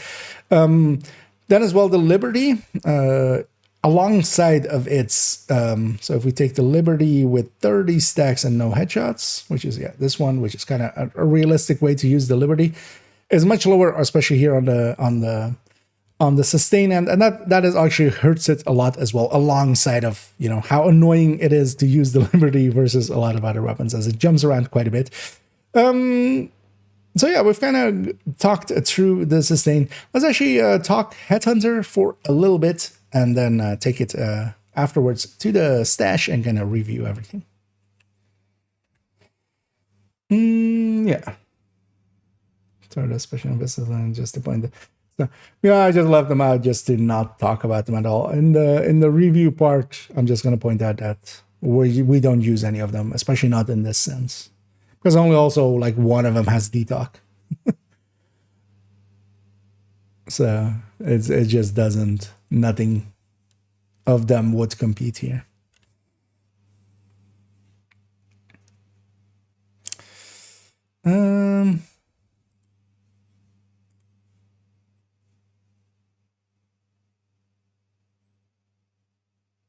Yeah, let's go to here.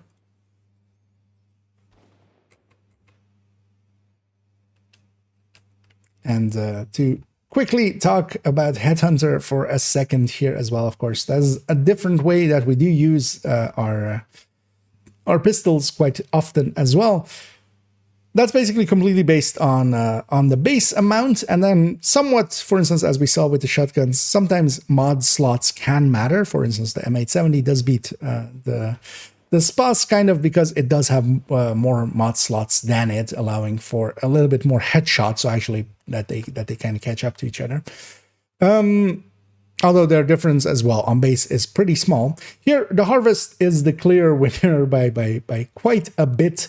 It is, they've changed it with the PTSs. It went from being a 20% damage buff and an 18% rate of fire reduction.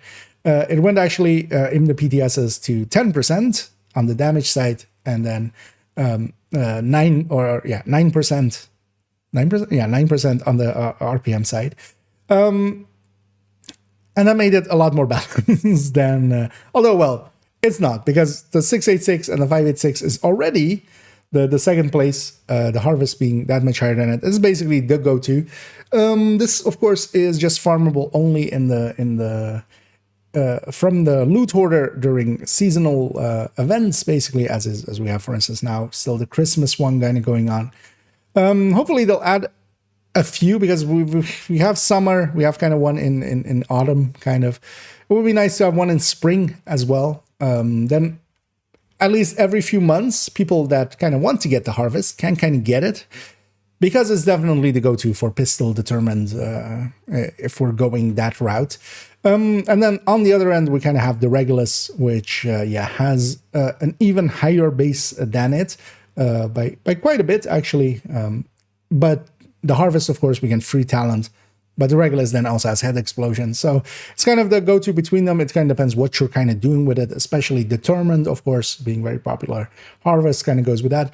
If you can't have the Harvest, a 5.86 or a 6.86, they're basically the same weapon. They're the variants of each other.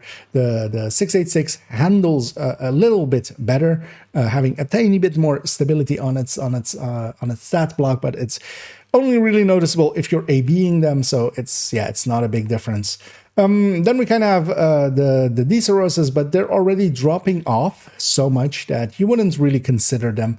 The D50, of course, used to be the old king of that. It very much isn't anymore. One thing of note as well, especially a lot of those mods, the 30% handling mods and such, a lot of the pistols can't actually take those. So they don't actually affect them here. So for instance, one thing that could be maybe a thing is that we could put a much bigger weapon handling mod on, for instance, one thing than another, or a stability mod or accuracy mod. The 5.86s and 6.86 have the scope, which we can get some weapon handling off of. But actually, that will further hinder things like the D-Ceroses, which don't actually even have those options. Because the D-Ceros, this one has the underbarrel, which you can't actually put anything really useful for this in. The D50 has the same scope, but yeah, it has much worse numbers now. And one of the things actually that I quite enjoy and has made pistol headhunting a lot more as well. Well, the Determined one. Something that I've been doing a little bit more is that the Harvest is so much more handleable than the D50. I really didn't like the handling of the D50. And after the D50, it's basically, all of these are kind of out of the range of actually headhunting with, in a real sense, because just their numbers are too low. Except for Reanimated, of course, right? With Reanimated, we could still go with that. With the changes as well, with the D50, the Liberty, which sometimes would get used in place of, for instance, Regulus or such for headhunting, really doesn't have that anymore. Of course, one of the things it does have a weapon talent that adds to weapon damage, but that's weapon damage on body shots. So you can't really stack it up consistently when you're headhunting with it as well.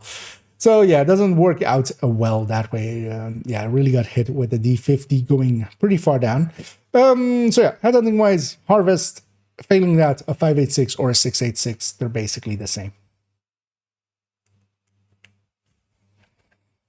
There we go.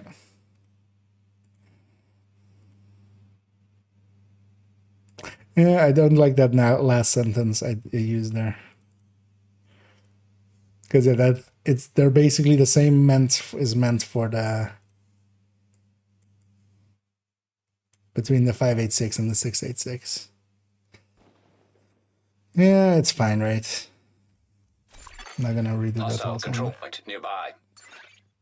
Yeah, let's put this gal back to just normal clothing. Let's actually go back here for a second. Wait, yeah, let's swap accounts, because I need to be on account 2 to do the pistol review kind of thing.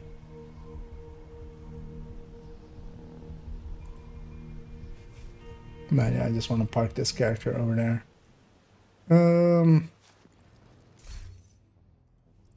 I think I was going away for a second.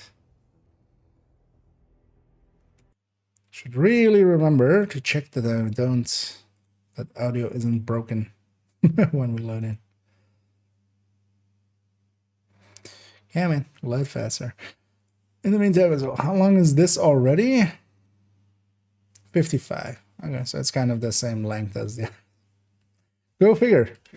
It's almost like they're very similar, except about different subjects.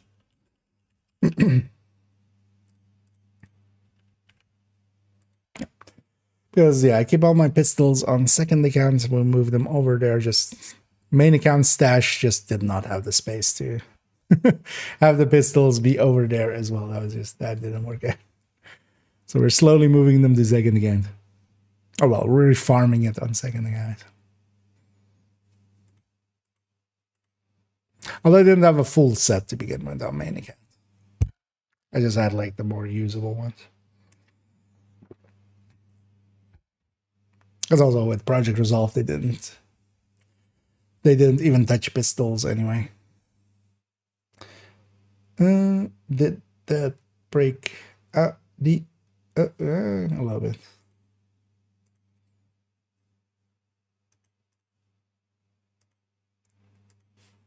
Oh.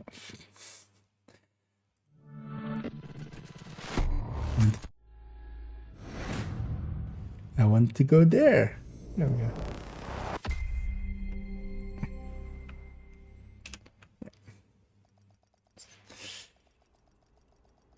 Spam the space.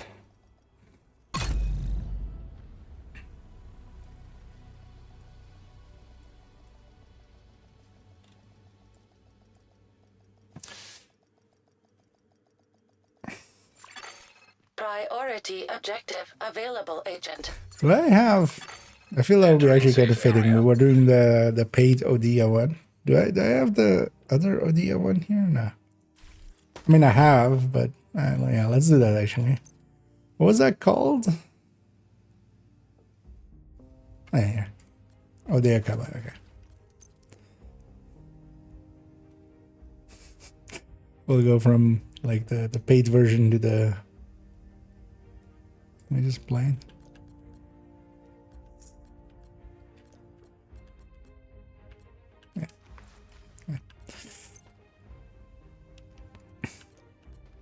From main accounts, paid version to second accounts, shitty version.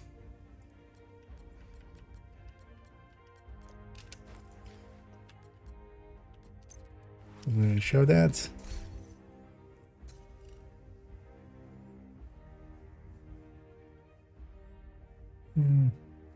She did have sunglasses as well, didn't I? No, yeah. You know, let's save this as a loadout here.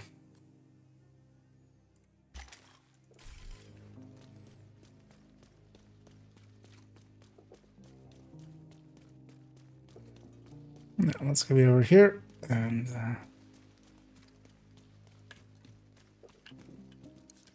also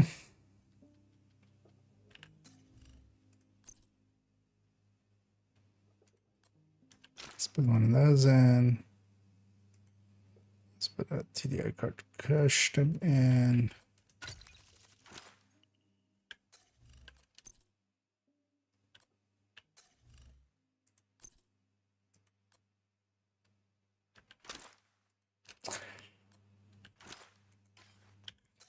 Don't have a Regulus here, of course. Well, fuck.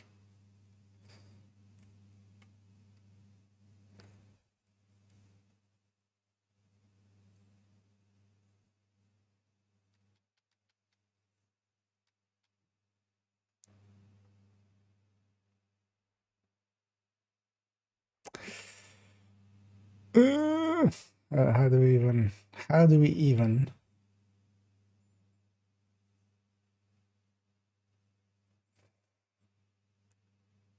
Because I'll go back to main accounts quickly and just do the exotics and then come over here. Yeah. Let's do it that way. Because I was like, okay, we'll do it after, but yeah, now let's do this first, because otherwise I'm gonna confuse the hell out of myself. And what we were already talking about. Whoopsie.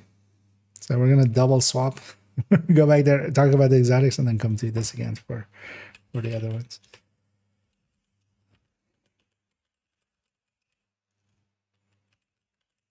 That's why you should just do an Iron Horse on this account at some point and just get them a Regulus.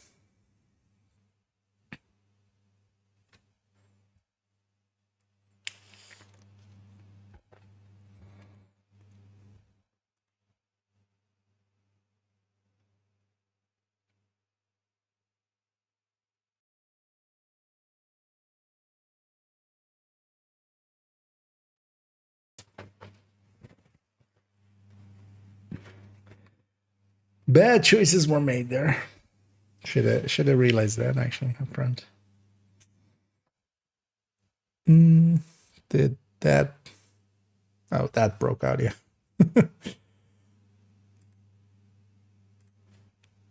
As I turn into one of those like old kung fu movies. Mr. Kina, you have joined the wrong side. Prepare for revenge.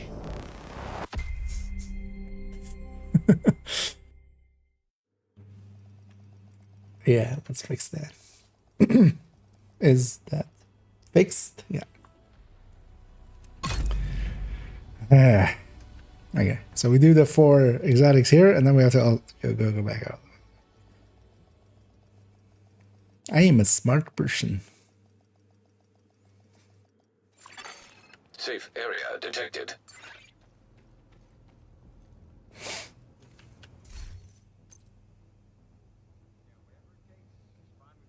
Yeah.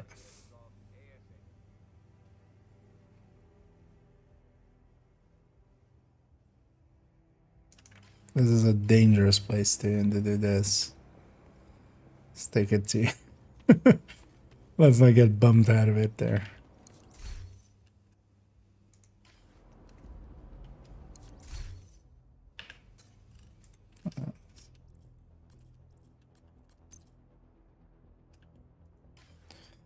I can go into. Oh yeah, we can mod here first. Wait, do I have a way of going into the void like this? I mean, depends on how far I can. Oh, actually, if I can do that.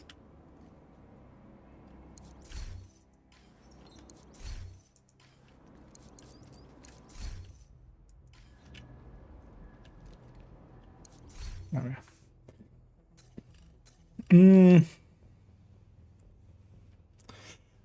Yeah, let me get you up here for a second. Will only be for one mission. I mean, yeah. But also, it's crafted thing, right? So, because yeah, you can't just generally go like, hey, just you know, this is, we just turned on this difficulty. All of it's like kind of handcrafted, annoyingly. Brooklyn Bridge for good chess and getting very unlucky. The Mad Bummer. Yes. Oh yeah. You know, you don't get it till you get it. Now, once you get it, it feels pretty good. So, yeah, let's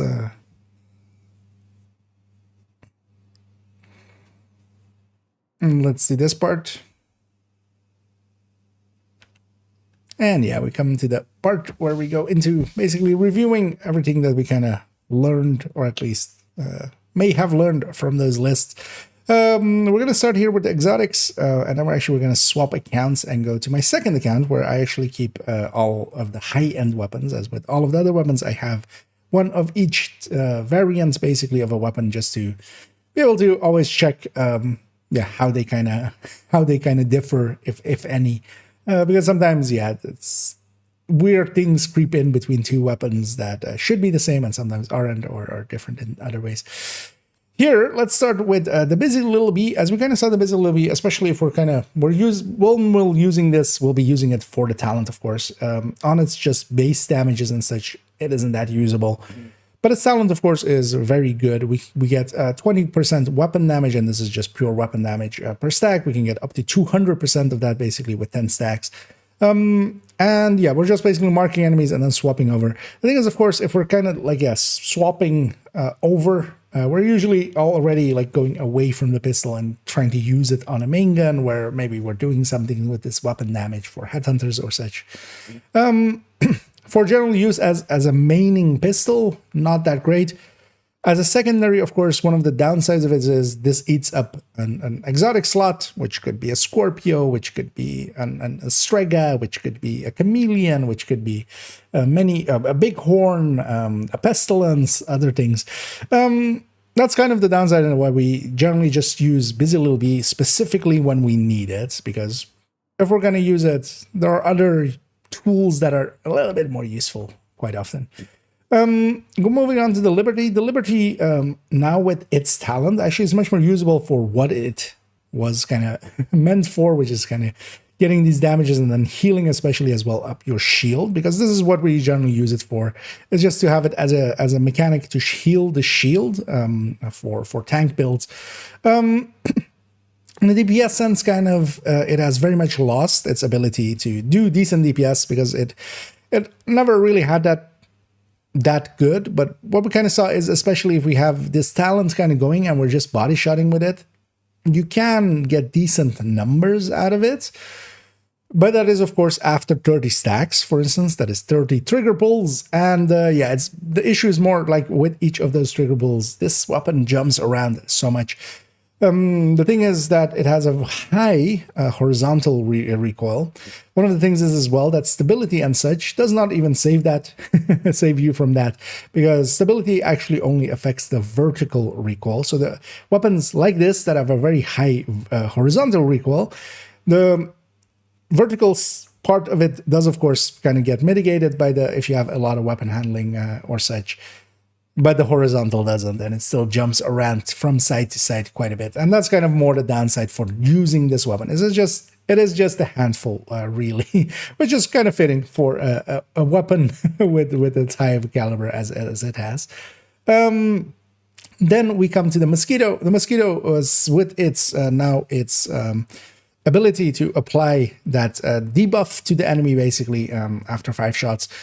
The use of that is very good, of course, for this, meaning that for tanks and such, this has become much more of a go-to, especially as well when we can use this to forcefully target, as it states there, to have the enemy forcefully target you, together with that, having that 25% more, as it states here, damage to armor. It isn't. It is damage to armor and armor plates, similar to Sledge, but not additive to it, which is kind of odd as well. Because, yeah, they're separate multipliers to each other, so you gain a lot more than that. And yeah, it's a very good tool for that situationally. But trying to main it just for its damage or such would not be a way to go for us, for instance, here. But yeah, we use, as with a few of the other pistols, as we kind of already discussed, like the Bazilliobi, situationally it can do great things, of course, because it's this applying to, for instance, 7 other people can really turn the tide of battle, because you can also apply it, and then this will last for 5 seconds on the enemy, so you can swap off of it as well. Then we saw the Regulus. Actually, in the DPS sense, the Regulus actually can hold its own as well, which is kind of interesting, at least on the burst end, not so much on the sustain end of things. But of course, the way that we use the Regulus is especially for this really hard-hitting base damage that it has, meaning that it outclasses even the Harvest on base damage and can hit harder than it. It's because the decrease, basically, with the recent balances is that its reload time got increased heavily, and that you definitely feel that. One of the things I've been taking to, especially for instance on the high-end Headhunter for pistols, is to swap out the contractors, for instance, for a Zvia, or for the Eagle's Grass specifically, which, yeah, that extra weapon handling, you definitely feel the difference, and giving up that little bit of DTA is kind of okay, especially as we're also getting one more shot out of it. Regulus, of course, can do Regulus things. It really doesn't have real competition, except for if we're kind of going towards Determined, which of course can make things easier than this. But yeah, very much the go-to for headhunting still. Anyway, we're gonna cut it off there. Let's check how long that was, because that's the exotics. 558, that's fine. Actually, yeah, before we account swap again, I just briefly want to check. I've definitely done character 1 and 2. I want to check if I've done the SHC requisitions here real quick. And also, let's go get Danny real quick on this account, just so that's kind of out of the way.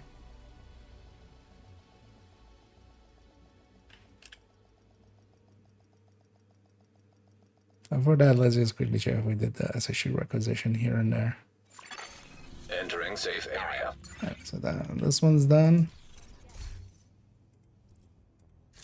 Check character 4 briefly as well. And then with character 4 we'll go for getting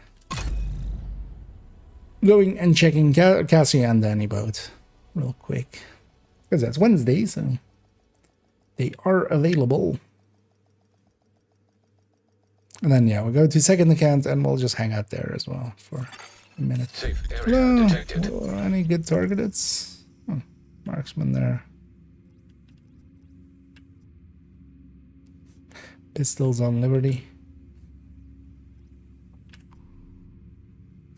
Could just do some libertying. Year one style. Right, even this one hasn't done. Then yeah, down all of them haven't done. Let's jump for. Well, actually, yeah, let's go. Let's go get one more here.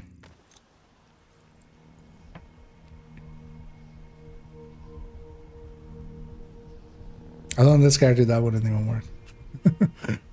Should have realized that.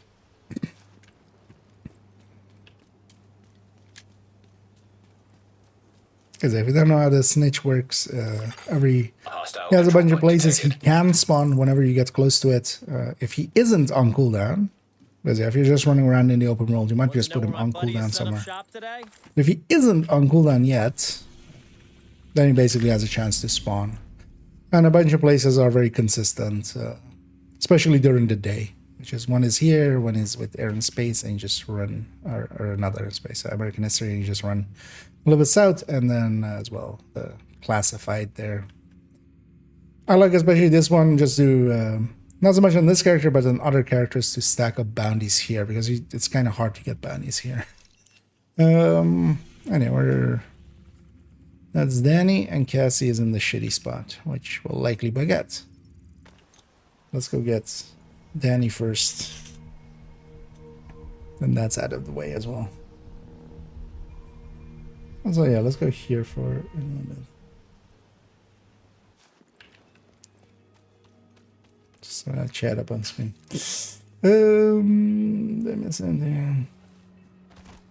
And yeah, that master difficulty. It's going to be interesting as well what that master difficulty will mean. Because we're kind of talking about it as if it might be mechanics and stuff. Which would be interesting if it's more incursion-like than that it is just a mission or something. We're only like 6 weeks away from it, right? Or like 7. So we'll see what it is when it is. I've been curious about what they're using. Journal pistol plus sound I've been using. Finisher lately. Yeah, although the discussion there, we'll kind of in the conclusion talk about other things. It's much more about actually using. Oh, we have 2 exotic caches. 2 optimization caches as well. We'll take this. But you're kind of using the weapon or the pistol as the main, kind of like in a true DPS sense. Because outside of that, yeah, it's very much. Some of the exotics can like mosquito and Visible B can be useful, but generally you just go TDI card custom and then you either go sledge or like for a red build you either go sledge or you go finisher. And then if you're going finisher you might consider orbit as well, just for perfect finisher. Was actually as well how much fire was that's actually maybe handy if I remember that.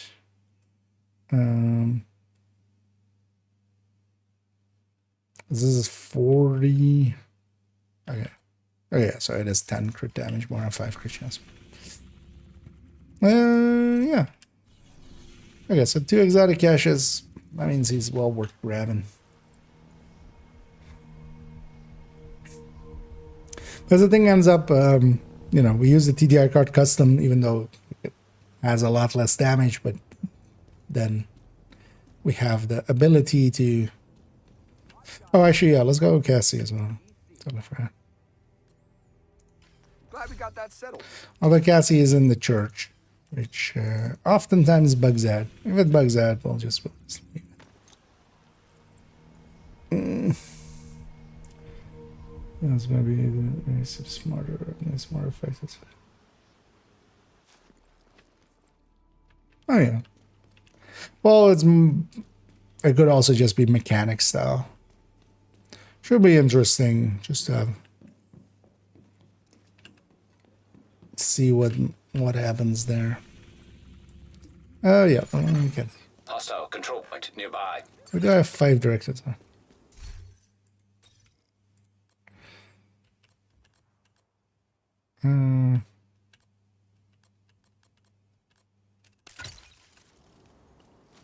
It's fine.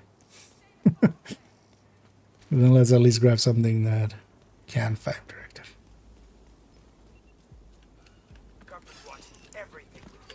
Could have not spotted.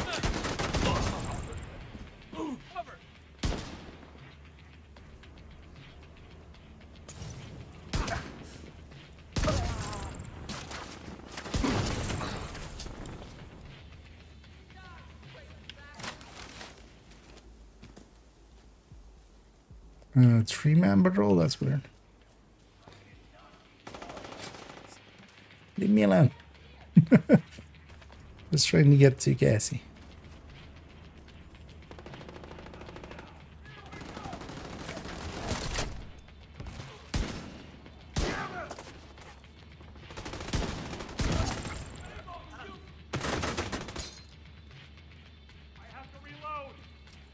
You don't have to reload.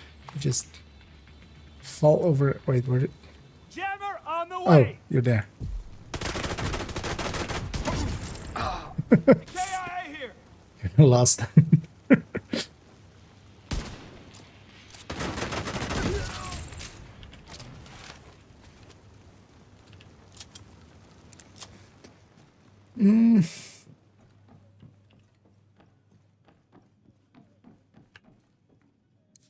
Checking out this fine merchandise? Hostile As broadcast picked so up. often.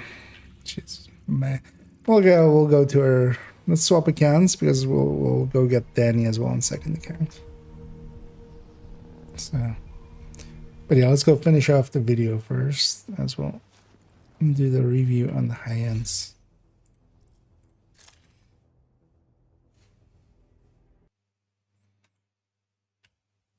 Need to just check some of the variants just briefly before we start recording. Especially with pistols, I don't per se remember all of them off the top of my head, which variant is better than the other.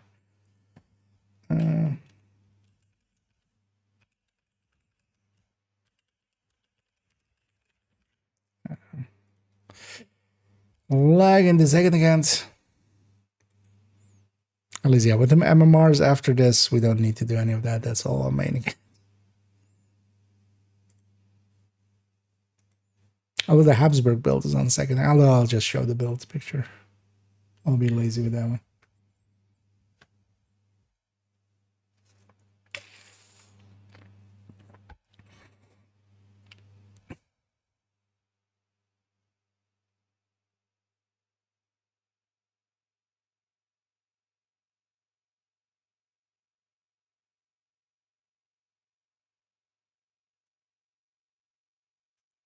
Come on.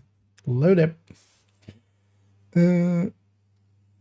Audio seems fine, but I'm just gonna do the fix anyway, just in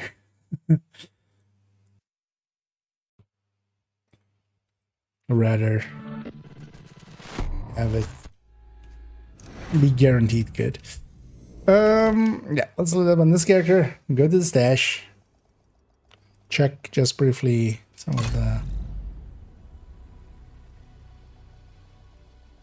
variants.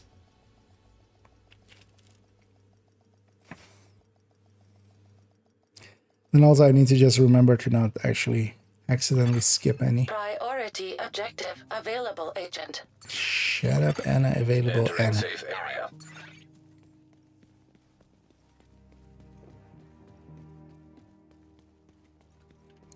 We have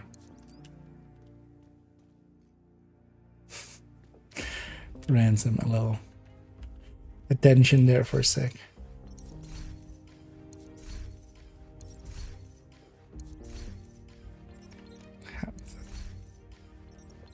Come on. Go into the void. All I want from you is the void. There we go. So yeah.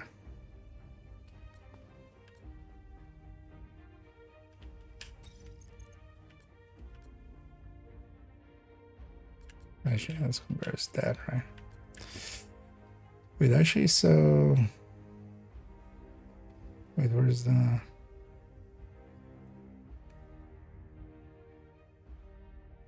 Okay. And versus these two, although these also have different mods configuration, right? Oh, it's different muzzle slots.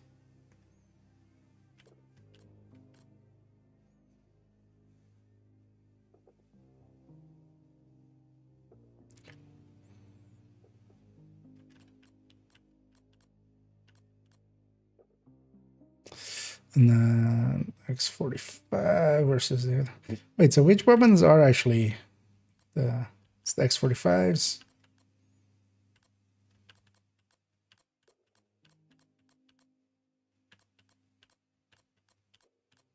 Is this really one of the X45s? Oh, I thought there was. I thought the PFs also had it, but no. Eh. But yeah, so this X45. So just so yeah, the tactical is better, which makes sense. Between these two, it's the Storm Type T.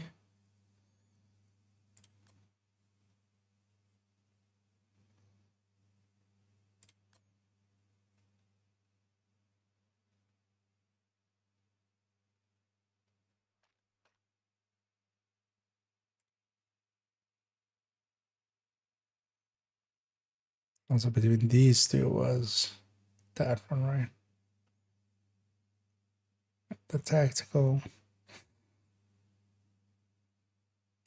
and the PFs.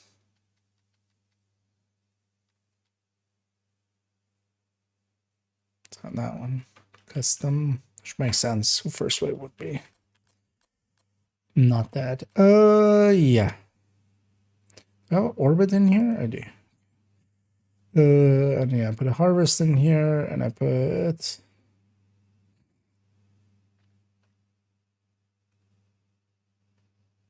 TDI card custom, which will be here. Discuss that with okay.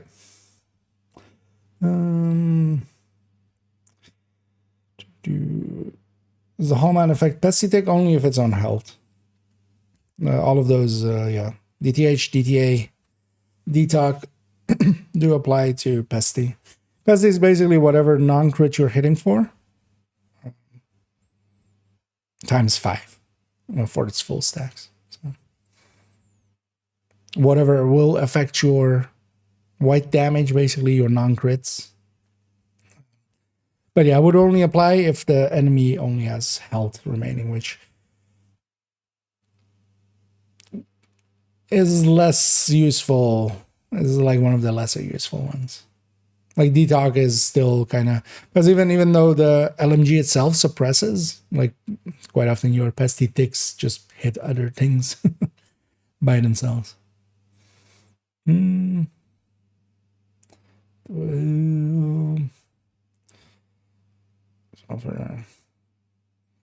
don't think they're gonna go down the road of extra legendary. That's not what I get the feeling they're going for. Yeah.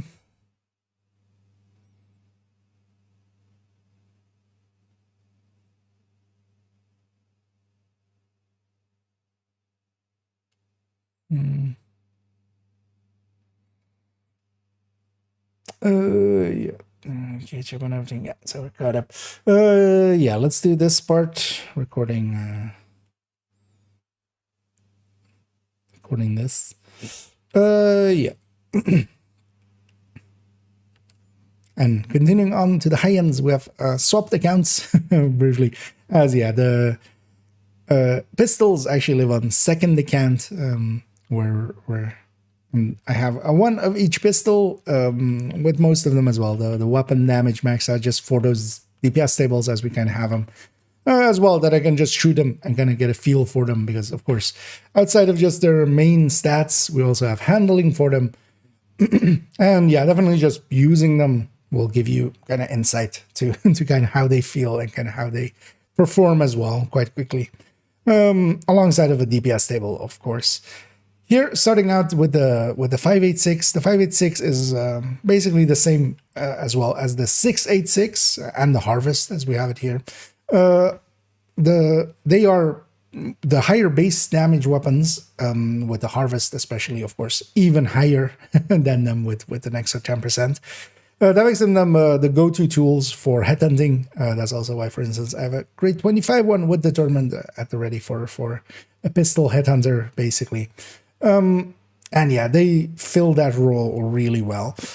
Moving on to here, the 93R. The 93R being a 3-round burst weapon, it is handling-wise kind of unhandleable almost.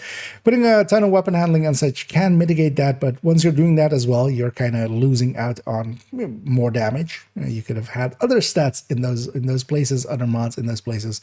As well with it, it only has really one 5 crit chance mod slot basically.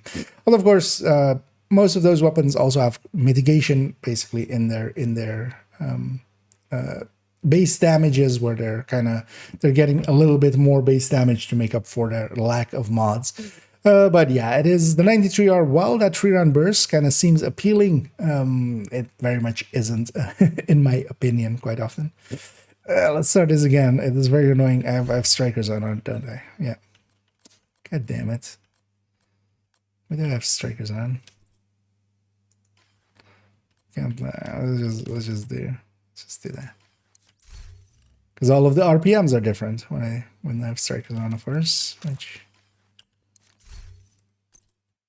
So I was already gonna say like this 700 kind of, but then it's not 700, is it? Because we're on strikers. Go into the void. Just go into the void. Believe me, go into the void. There we go. Now let's try again. And we go to second account to look at the pistols. That's where I keep my pistol collection, although I'm basically rebuilding it over there. Main account got a little bit too full, so I was like, let's move the pistols at least over here so that the stash on main account doesn't also have to have all of these in it. And of course, I need one of each basically for usage with the burst and sustain tables, just to make sure that we have the right stats and such. Starting out here with the 586. The 586, of course, is kind of the same as the 686 base stat-wise. The 686 actually handles a tiny bit better. It pulls up just a little bit less, but they're both really handleable. The 586, of course, has the Orbit as it's named. The 686 has the Harvest as it's named. All of them as well are pretty good headhunters, very much especially the Harvest, of course, with a higher base than the 686 by 10%, making it that, this is why there's a grade 25 one with Determined. It's usually also not by stash, it's actually on a build. Very usable for that role. That's really the role that they fulfill. But then as well, we should always consider, for instance, here, Perfect Finisher, having that being on the Orbit. Especially with a hard-hitting weapon, we can kind of just pull it out. If an enemy is weakened, likely kill it off with just one shot and then swap back. 10% more on the crit damage end and 5 crit chance more here. The 5 crit chance, you generally won't really benefit from it, because you would have to be at 25 crit chance to get the full benefit out of this. You wouldn't really set up any build that way unless it's for a very specific situation, but for general use, you just want to work out. But just 10% more crit damage is already a worthwhile thing, of course. And Finisher is one of those tools that, especially if you're kind of using it as on a red build, basically on an AR build, on whatever build, and you're just using the pistol slot to kind of get a little bit more damage out or such, Finisher is a very good way to go. Although, we'll see the other choice in a little bit as well for red builds. If we then go on to the 93R, the 93R is the 3-round burster here. It is unique in that way, where each press of the mouse, it actually fires 3 rounds, making it actually that, it is kind of like the M16A2 that we have in the game. It is just as unhandleable as that. As yeah, the second and third shot quite often are kind of hard to keep on target, just because you're not per se controlling the fire rate. It does need some training for you to kind of get it to actually land all 3 shots on target. It being a little bit unhandleable like that makes it kind of unusable in my opinion. Moving on to the custom PF45 here, together with actually the first wave PF45.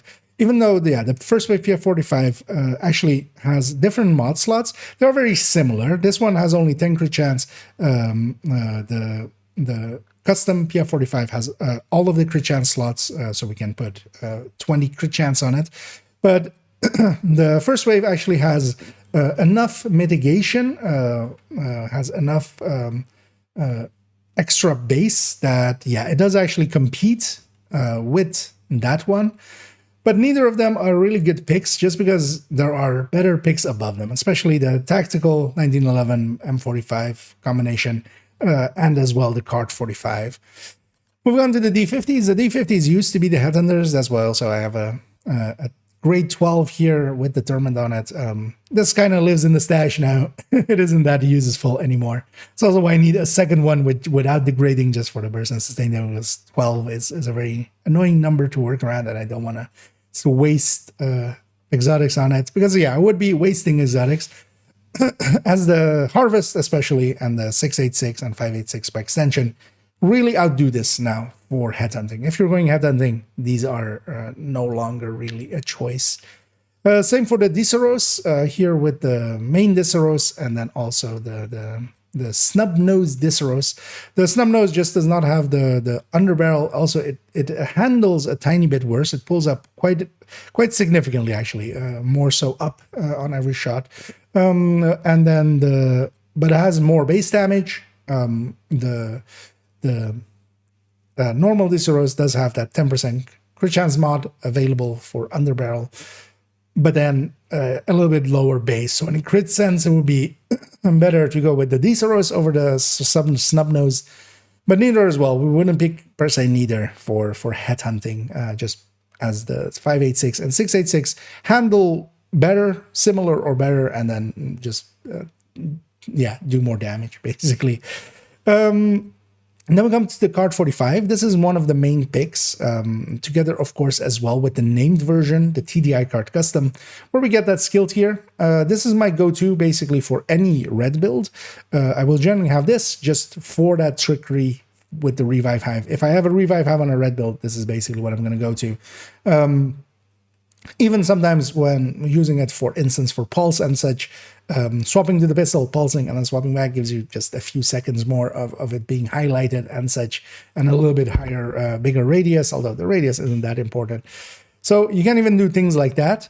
And then my go-to picks for that as well, if I'm using it as a secondary on a red build, or well, tertiary actually, is going to be either Sledgehammer, as I have here, or Finisher. Both of those, of course, applying more so to you kind of trigger them with Sledgehammer, which is Sledge, because even normal Sledge at 15% is a very useful tool. It still also applies to your allies, even though it says it is only damage to apply to from the agent that applied the mark. This is just a wrong text, basically. That was how it worked in PTS 1. In PTS 2, they already revised it to be just less damage, but still applying as a group buff. And we just see those numbers as well. When the mark is on enemies, we see that it does that amount more damage, basically. And yeah, this one we can trigger with some grenades, of course, and then just swap to our main and kind of shoot there. And same for Finisher. We just get an enemy kill, swap over, get a little bit more crit damage to go on our main weapon. The downside, of course, of the TDI Card Custom is that, for instance, in the sense that we were using it on that build as just a main weapon, the loss of Detox here is a loss in quite a bit of damage. Still fine for Finisher to get that kill in. With Sledge, we're not per se even really using it, of course. We're just holding it while the grenade explodes. But yeah, it is definitely a loss if you're trying to actually main the pistol. When you're not maining the pistol, though, this is one of the top picks, basically. If you are maining the pistol, then yeah, just a normal Card 45 is one of the two main picks, as the other one being the TAC 1911 and the M45, which are basically variants of each other. Because yeah, you get that detalk, and that makes it as a main usable weapon quite useful, especially if you're trying to get, for instance, on skill builds or such that are already at 6 skill tier, so they wouldn't benefit from that extra skill tier anyway. But you want to use them to get maybe a future perfect kill in pretty quickly. Then we come to the 1911s. We're going to clump them all together, even though that the normal 1911, it has compensation here on its base, but it doesn't have actually any mod slots for crit chance or crit damage. Well, crit chance, especially with pistols. It does have the magazine slot, of course, but the other two, the M45, as we have it here, together with the tactical M1911. The tactical 1911 is actually slightly better. It pulls up a tiny bit less if you're kind of shooting them side by side. You see the difference a little bit. It also shows it on that bar a little bit, having a little bit higher stability on the tactical 1911. And yeah, that's the other side that is very usable, the M45 A1 and the tactical M1911. They have a little bit higher burst, a little less sustain than the Card 45. Overall, generally, yeah, my go-to picks alongside of the Card 45, if I'm using the pistol as a main. And they handle pretty well. Both this and the Card 45 have very low optimal ranges, not reaching out very far, but a lot of the pistols, because even some of the better ones like the military M9 actually don't reach up that much higher. They do go out a little bit further, but not significantly so. Most of them are either 12 or 16, basically, where their optimal range starts to drop off. Then we have the military M9. One of the things actually with the military M9 being quite more improved is that this is one of the core weapons that it's the first, it's the lone weapon that you always will get when you go into descent. You don't get a random pistol. You always get a military M9. And one of the first things that I actually noticed, a lot of the pistols have actually been pulled up quite a bit, because the Card 45 used to be the old king and kind of was on burst and sustain, kind of all the way up there, kind of like the 612 in the shotgun category. The military M9 was much worse than it. It actually got pulled up. All of the other pistols kind of got pulled up. And that actually helps this in descent quite a bit. Outside of descent, though, yeah, I just want to pick this.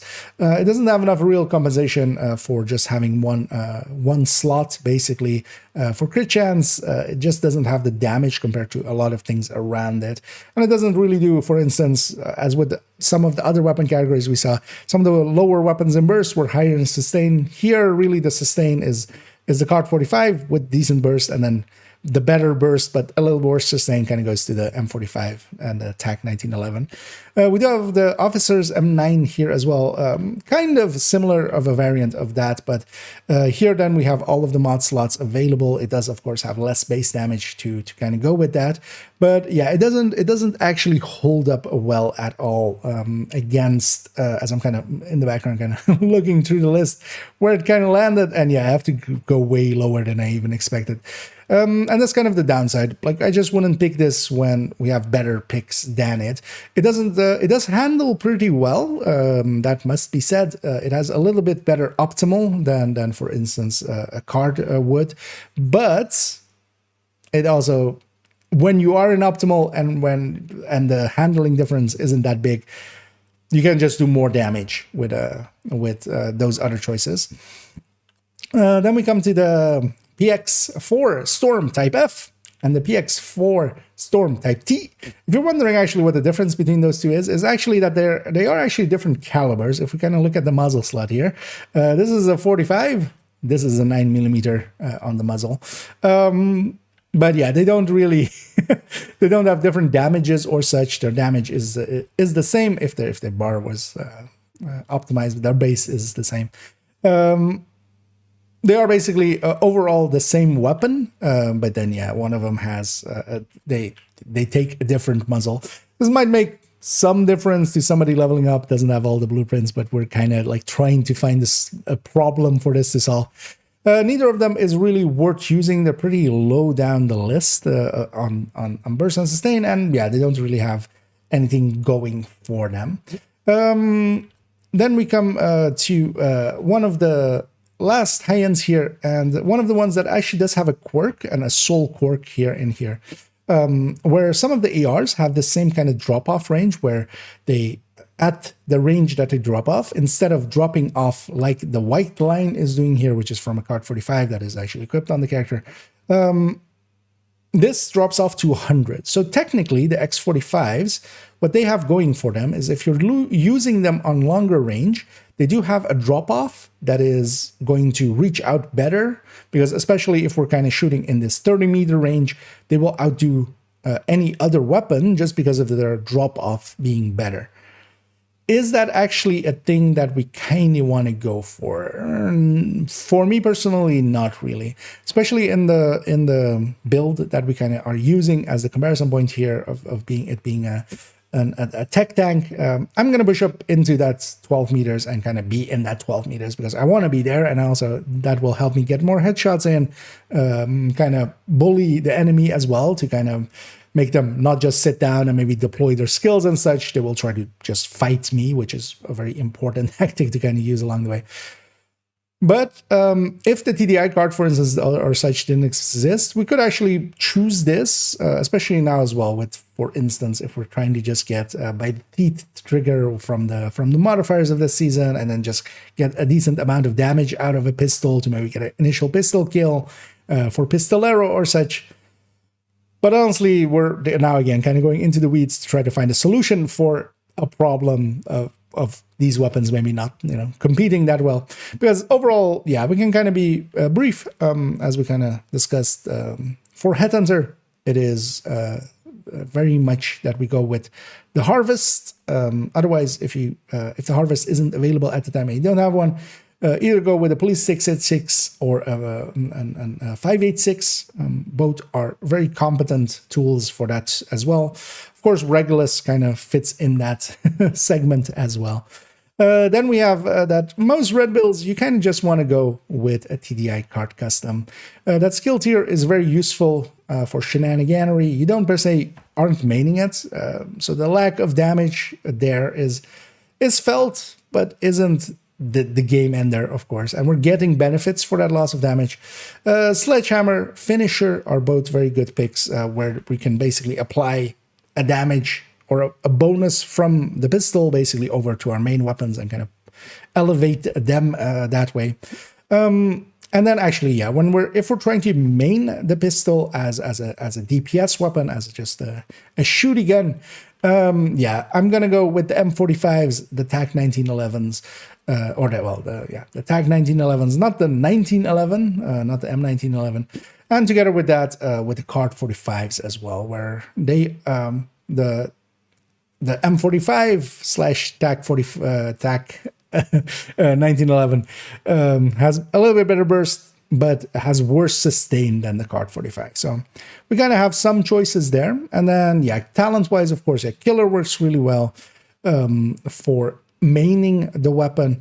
And that has really been my go-to for if I'm maining the weapon. Just because of how powerful it is, of course. And then we'll cut it there. Should I actually, yeah, I should cut that together differently, but we'll see how that goes.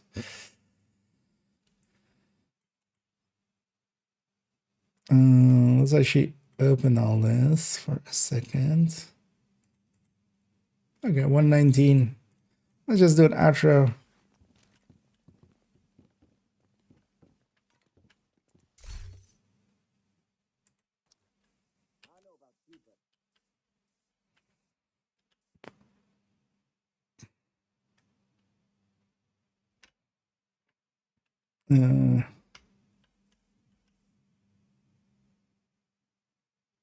Yeah, let's go with that. Oh yeah, it would be nice if it was daytime, but it isn't. I'll just night for day, right?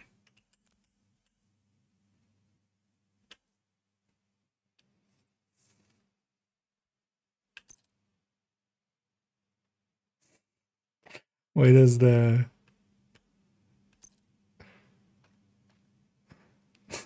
Never notice how off sync the binoculars are when they pull them out. It just like clips through the arm. Yeah, let's actually do.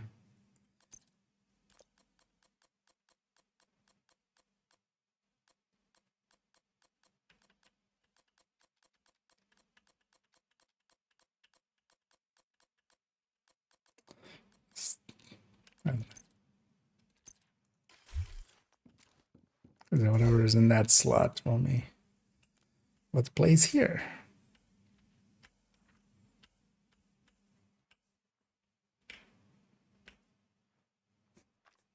I just like how silly this looks. Yeah, let's go with this.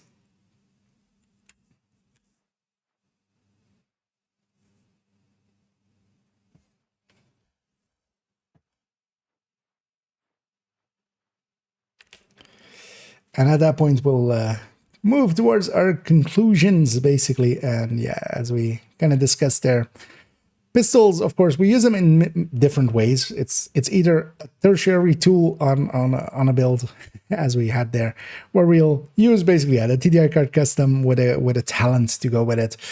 Although, as the way that kind of the list is set up, especially because if we're gonna main the weapon, then yeah, that's the point where we kind of start considering DPS for it, and especially on that pistol tech tank. Yeah, I've been very much enjoying the M45 and the Tech 1911 and the Card 45, but especially Killer as one of the main picks, just because it works so well and is very consistent overall. Because yeah, we are getting all of those kills. It's very much a solo build. And then yeah, if we're headhuntering, which is completely on a different side of a spectrum, basically, where we're just going for the bases. Yeah, the Harvest and together with the Regulus are overall the top picks. And yeah, failing to have a Harvest, you can always go with 686 or 586 with Determined for them as well. Because yeah, the choice there very much comes down to if you're wanting just damage pure out without Determined really being a consideration, then yeah, you would go Regulus.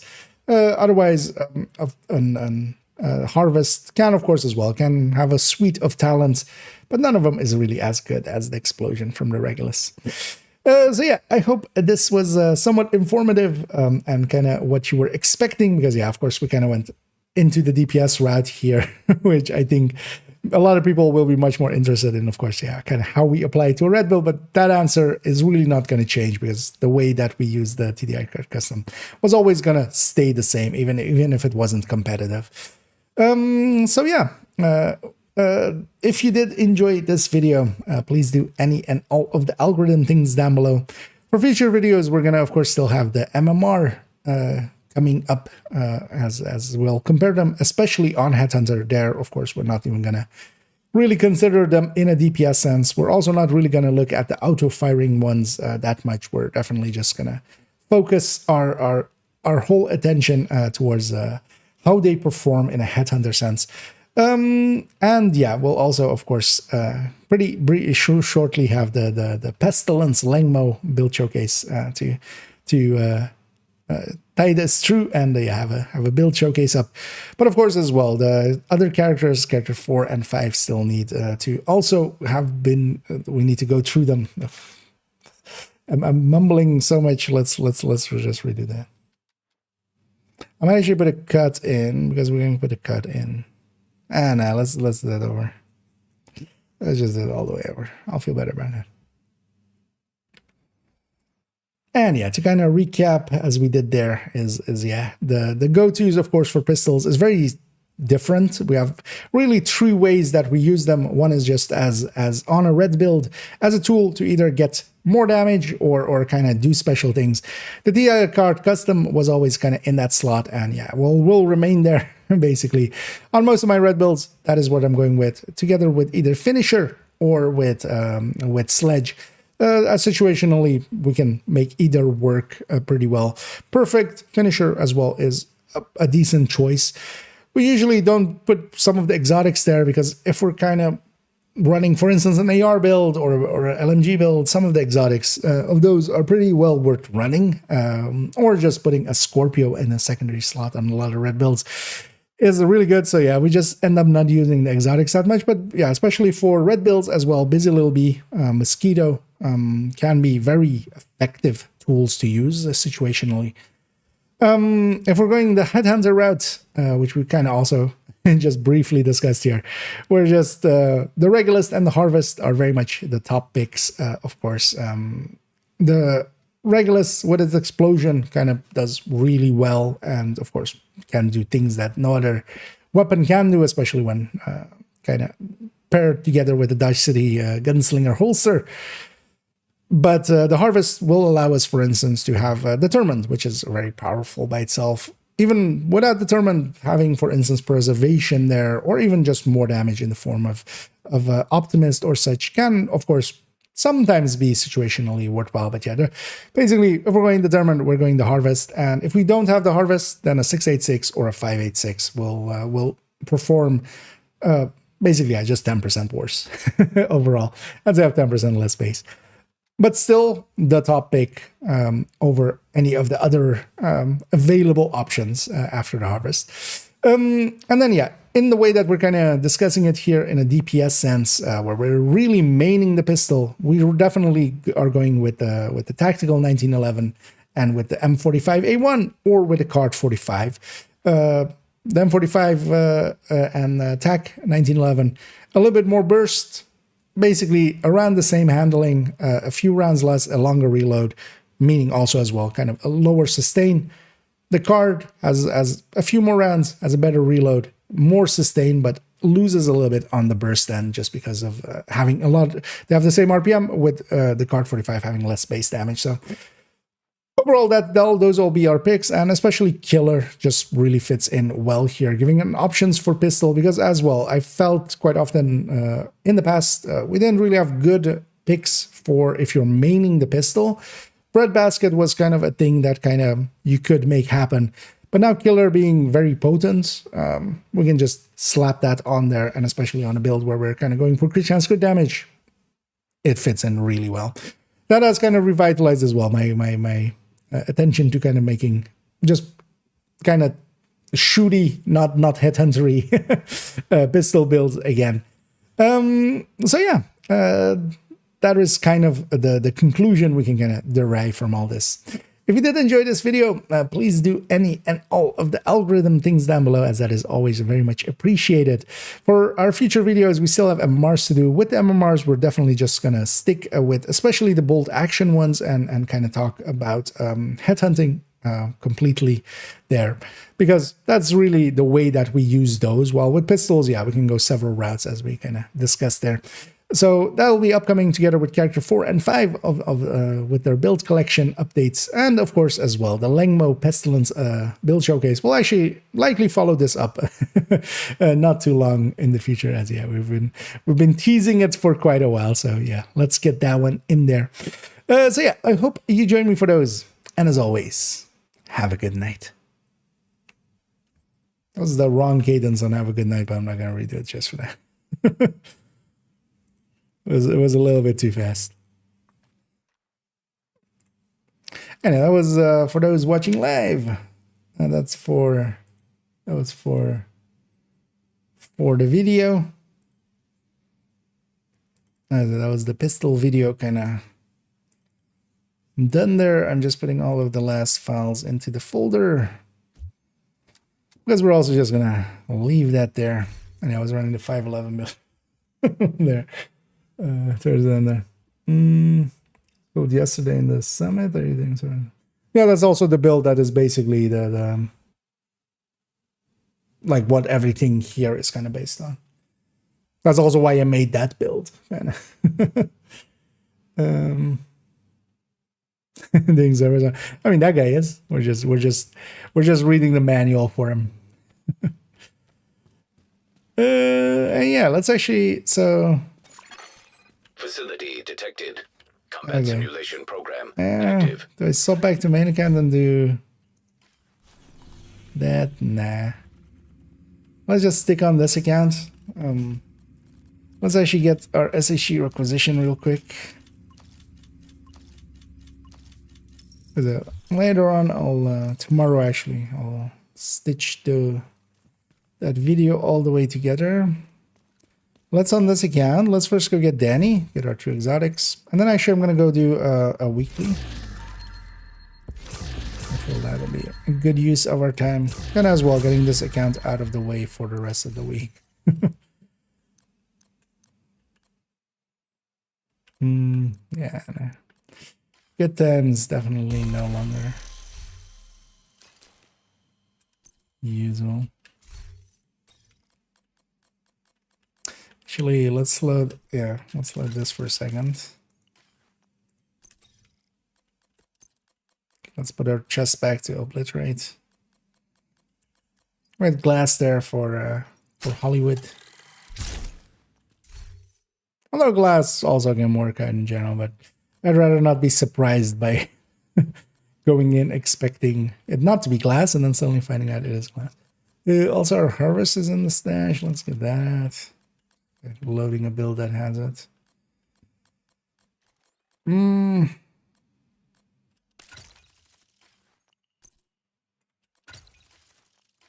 Yeah, let's just load up OD. What is actually the daily today? Invaded Stronghold. Isn't the Invaded Stronghold Manning?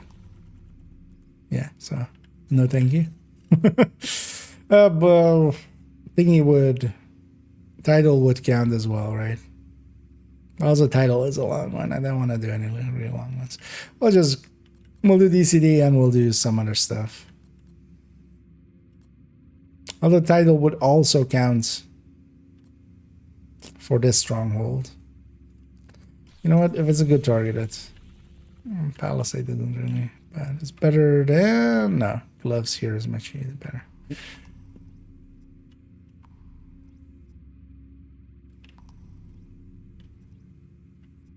Because I feel Potomac is one to go. Oh yeah, maybe we'll do title. Lincoln maybe as well. Pistols. Getting some exotics in and then we'll do title. Let's already get in a few directors. We'll just go all the way 5.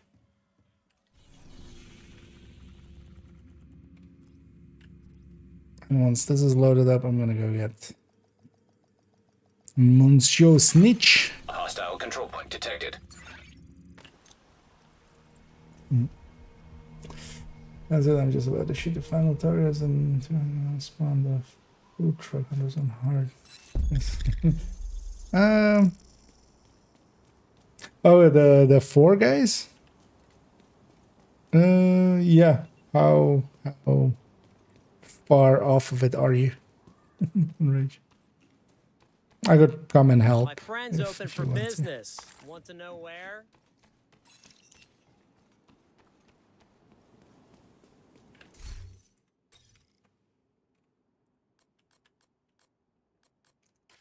Could this just go for a second here, man.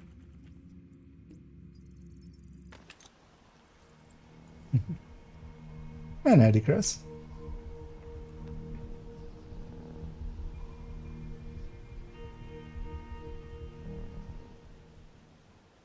No more. I can come help. But just, are you like at the points?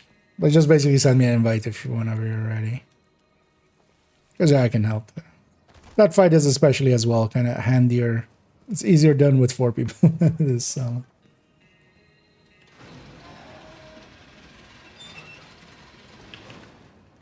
Oh well, at least in a group, more than solo.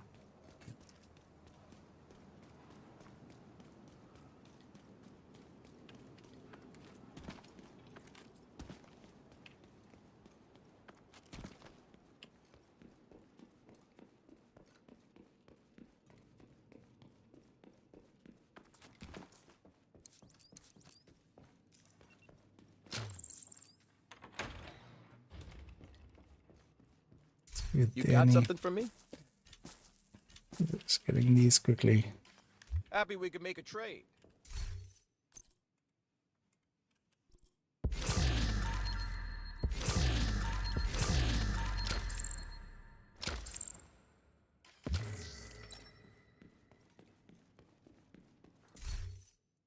Let's just get Danny real quick.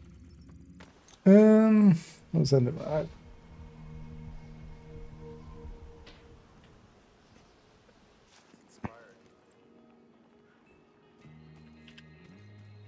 Come on over and take a look. I appreciate your business. Actually, do you have me on this account? One thing you can do as well is just slash invite. Those are you have your setup. I'll join up on you already.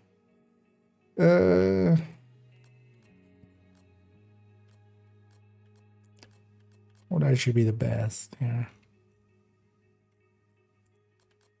And just BFE.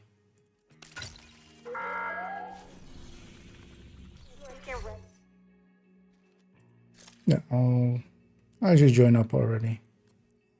Let's see how far in you are. I know I'll send the invite crosses me. With hunters. Yeah. Can he help the hunters? I feel he'll be on their side. Friendly control point nearby. Not sure what I'm going to take here as well as don't need the revive hat, but I could use a shock trap. My cross is not loaded up, I think.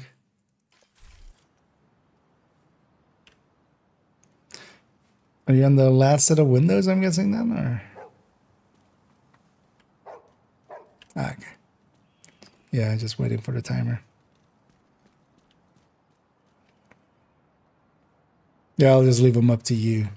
There's plenty of time, but I don't remember the order of them anymore. I'm gonna guess you have that by the hand, or you have that at the ready.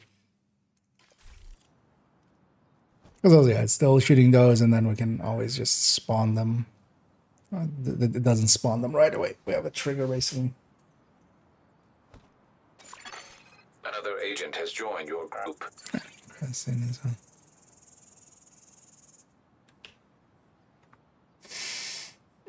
Today's well one full day. Well, 1 day and 11. But yeah, this one is one of the longest ones. Indeed.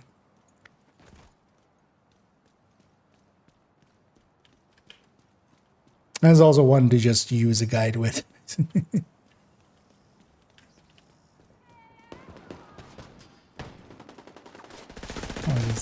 Decks. Supply room access unlocked.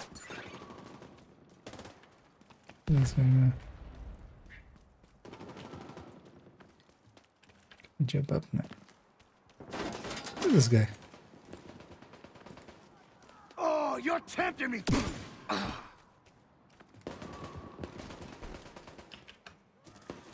I'll just go clear out over there. Just to have that, because we want this to be clear. Oh, we have also a few NPCs here.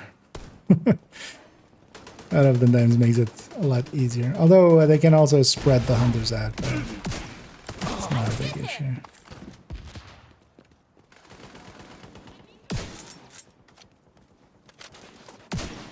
Let's clean these guys up. Guess that's it. It's been a while actually since I've last done these guys. Hey, this guy's selling hot dogs. Sir, could I have one hot dog, please? Almost look like he's dropping down to like get some hot dogs. Yeah, let's go over there. I see Enrage actually. Triggered in combat again. He found more friends.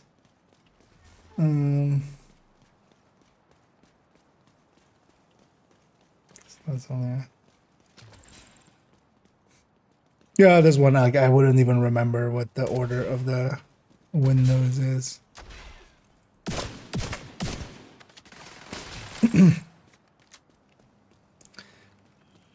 It's been too long.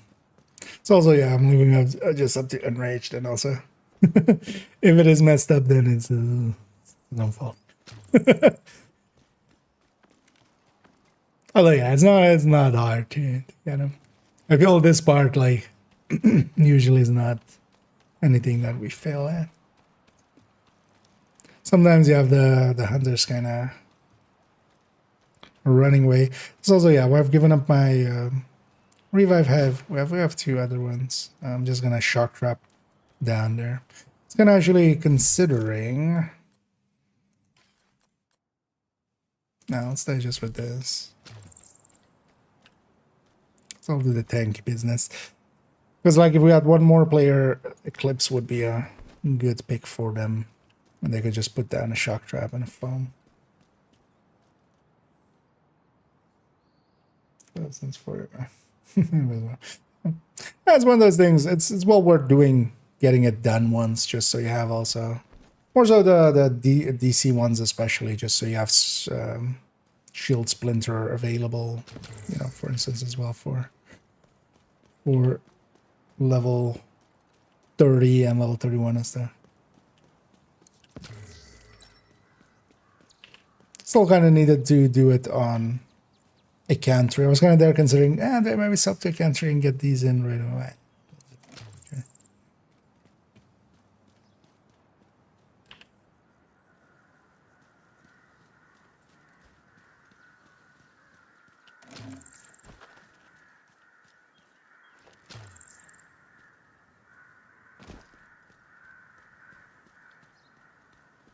I don't remember, where was the button? Where's Jenny? That's this one, right? Yeah. I'll let let's maybe clear out what we have here first.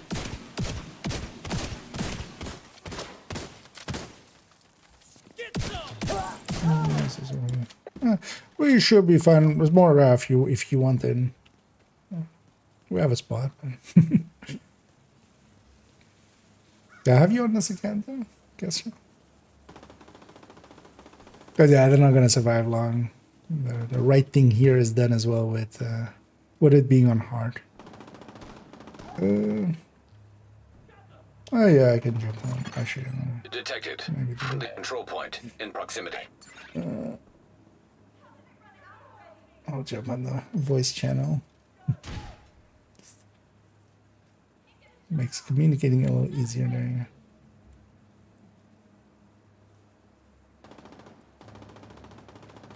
I am on the Discord channel. Oh, no. Hey there, Enrich. Oh, we got one more grenadier over here. Should give me... oh, yeah. 1 second before starting it, that's all.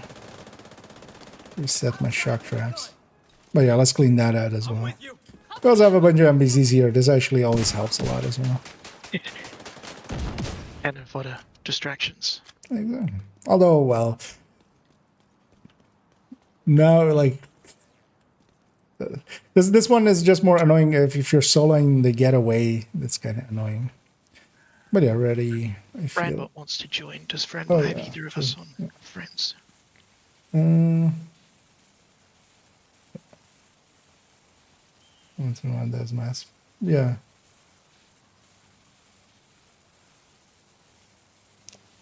Actually, do I have you on my friends list, Franbot? Although maybe not on this one, right? But yeah, if you have your in-game name, we can just slash invite you. Or if you are you this one in-game? Also, yeah, just if you have your in-game name, then Enrage can slash invite you.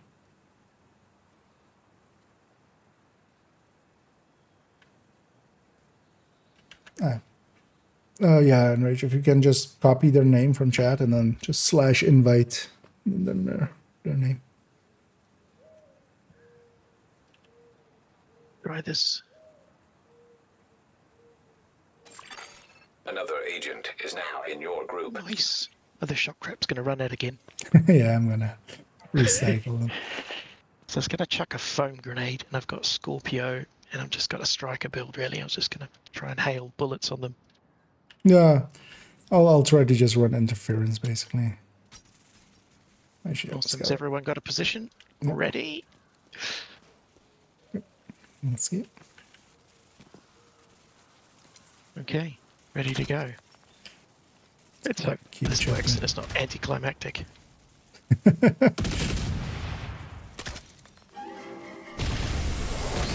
Malfunctioning. Because it is a thing, like on normal and hard. Yeah. Okay, that was easier than I was expecting. Well, the thing is, if you're solo, the one will get away. This is especially one of those ones. Like you want two people, and then Back online. as well stuff like that, the shock trap, and then like sledge, making it a lot more consistent. And yeah, looks like. Thank you very much. Oh, even Cross got his. Did you get yours as well, Fran? Yeah, nice. That worked out then. Yeah, this one is the longest one anyway, so once you have this one out of the way. It was a pain. Yeah. still have I mean, to, it takes forever just to set up. Yeah, I have to do the other one that takes a while. The one with the times and the picture and the buttons at the right point and stuff. It's failed for me 3 times now on the last signal. Oh, Fail? yeah. Neurotic. Yeah. Neurotic, the peer hunter. Yeah. Gonna go do that one next. Friendly control point nearby. Wish me luck. There's Okay. only one hunter that time, so they probably don't need help, but Yeah, if you're okay, we'll just yeah, go on. go do something more interesting. Yeah, there's that one as well. I think you need to wait for like nighttime, right? Forever, yeah, Which indeed. is like LOLs away. But Awesome. Well, thank you very much, guys. Hope you got your masks. yeah, I think indeed helped out the other two as well there, so worked out. But then yeah, I'll catch you around. As I'll have drop left. there, and yeah, I'm gonna go do a weekly. Safe area. Thinking there as well, the right thing was done. Although, well, you could even do it on normal. You don't even need hard, but the difficulty, like doing it on heroic, is just a pain. Sometimes I've done it on heroic here and there, just to do it on heroic, but especially with the 4 hunters, it hurts. And then yeah, I'm gonna go get set up for a weekly. If anybody is interested in joining me for that, as well. Safe area entered. As we'll go with a few. You are now group leader. Another agent has joined your group. Yes, that's correct. We're gonna go with getting title in, getting that being our stronghold, and then also that counting for daily and weekly. We get DCDN, which is the season pass project as well. So we basically just need one more mission. I feel we should just end it on title. That's when we get everything else out of the way. Which means just doing 3 Black Tusk activities for this, then doing DCD, and then getting some of the... So when we go get those 3 Black Tusk activities.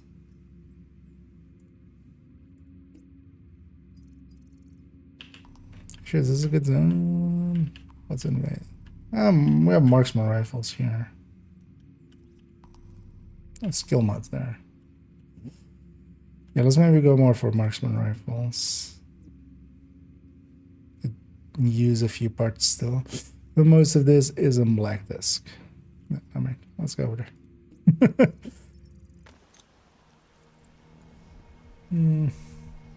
there. Oh, you're tiny if you do you have your in-game name for me? I can just slash invite you. I don't play enough on this again for it to be per se worth it to like add it. Otherwise as well, you can if you want to though. It's I_Q on this. Well, so yeah, if you just have your name, I can slash invite. Right. For those maybe that don't know, at least for normal groups, you can slash invite and then the name, which will send the invite out to that. Hostile You control annoyingly point can't nearby. do that for Another agent is now in your raids and stuff. So for raids and also for countdown. Let me catch up on the chat here. But it's any of these. Okay. Oh well, you got some of the harder ones out of the way now, which is nice.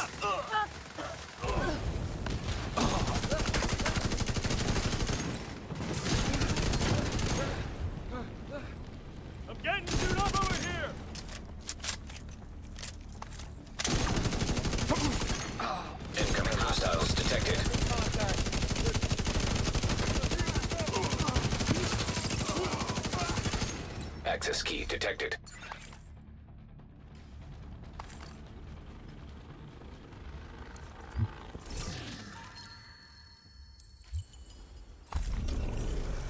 They're kind of, yeah, it's one of those things to just tick off, basically. They're what we're doing at some points. Let's maybe go get the elite there.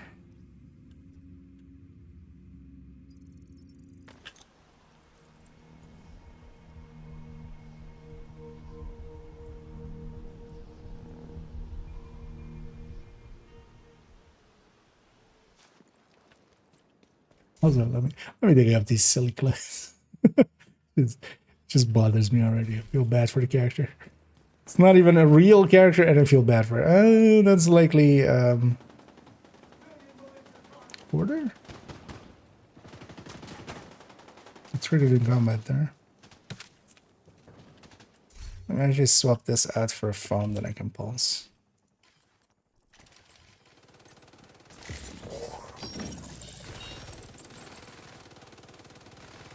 No, must have been those guys.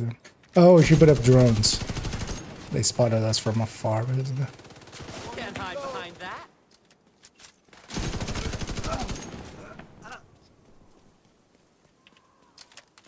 And also as well, if anybody else wants to join us, you can always feel free to let me know. We have still a spot. Oh, and either Teddy News and thanks very much for the raid there. Oh, get you a shout out at here. And I hope you had a good stream and hope you had some fun. Buy it. Although, well, the Hunter Killer is actually not the most useful one.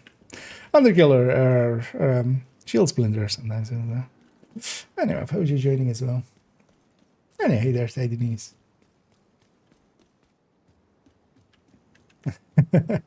Yeah. No, I don't. Well, I don't. It's not having the permission. It's like that is a bot setup thing, and yeah, basically, I really don't have much setup for the bot.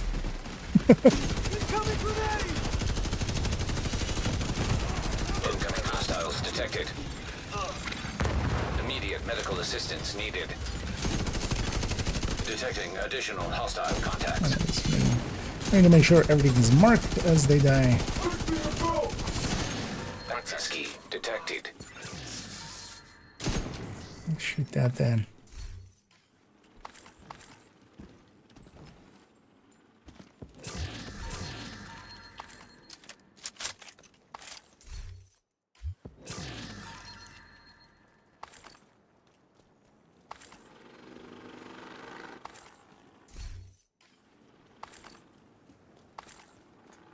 Okay, that's 2 out of 3.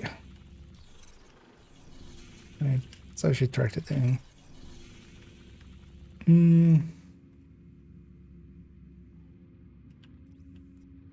Yeah, let's maybe go for, because yeah, we're not per se, we're going for like the activities for the daily. Let's go get the in Southwest, that propaganda over there.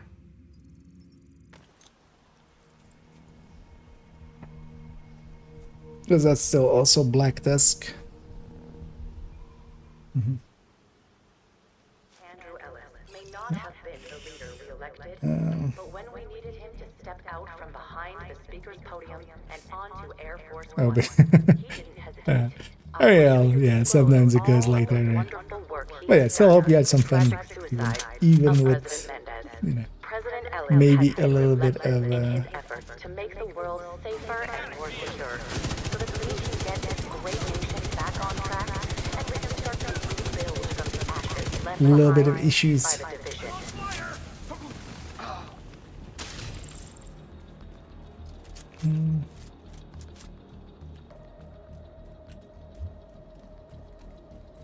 And I can go forward and move forward just to create ammo as well.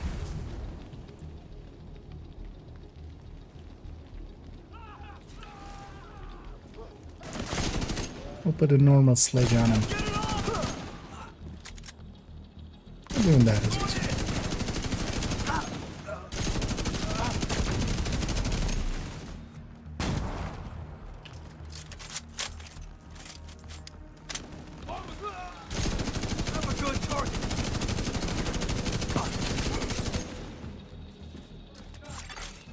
Access key detected.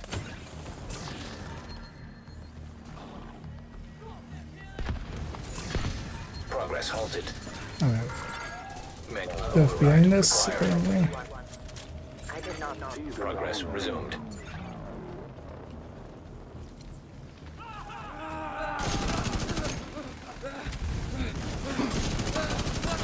The pistol swap for the sledge.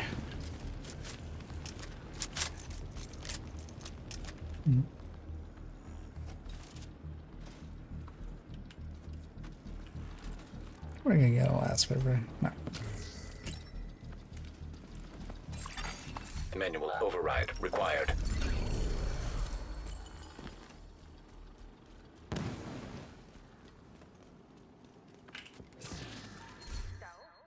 It has been brought to my attention that I may not have Okay, stayed on that's the topic last time. activities for that. Because let's maybe set up both the daily and the weekly to kind of end at the same time. We're gonna get outcasts from that mission, and we'll do Lincoln for True Sense. Maybe just get an activity with hyenas in, just so we have them out of the way. Is there a good zone? Not particularly, but let's just go get this territory there in downtown East. Because we're not going to do a hyena setup, but because we'll do Potomac and Lincoln for their targeted.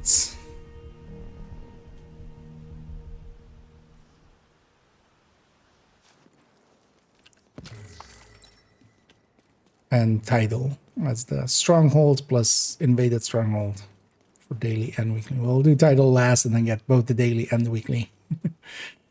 You trigger together, we'll get a bunch of levels then. Not as much as like 5 times XP, but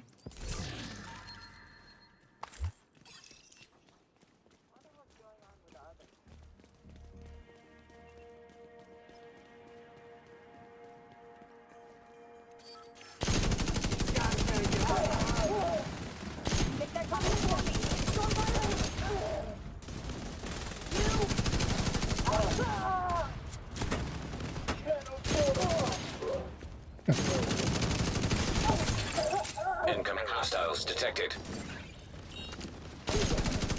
that's why Pulse is very nice. There's no guessing, we know exactly where they're spawning. Access key detected.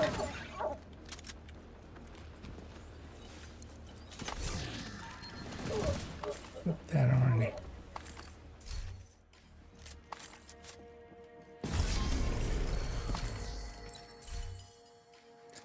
Oh. It actually only counts for personal kills. That's interesting. Oh, that's also why we kind of desynced with how many we had. Hey, that's interesting.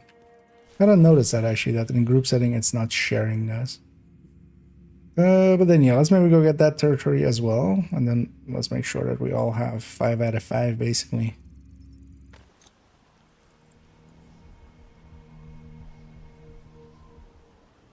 On the heinous. Hostile control point detected. Let's get those out of the way.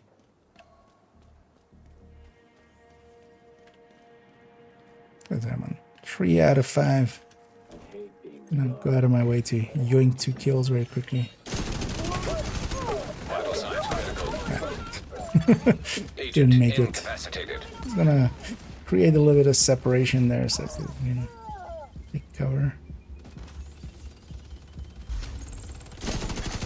Detecting additional hostile contacts. I'm at 5 out of 5. I'm actually Access gonna key detected. leave the kills for others.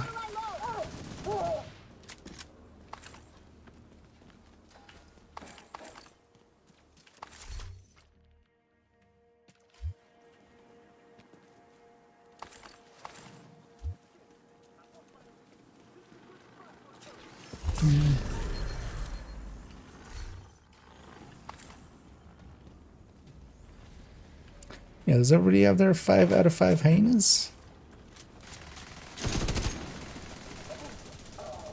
I would assume so, right? We've killed enough. Wait, do we have 2 ODs? I think we have 2 ODs. Yeah, we have 2 ODs.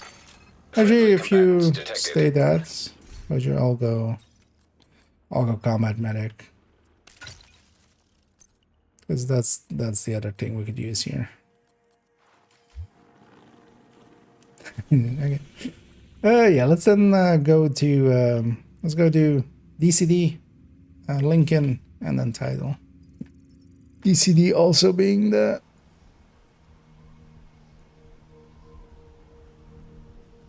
the daily season pass project.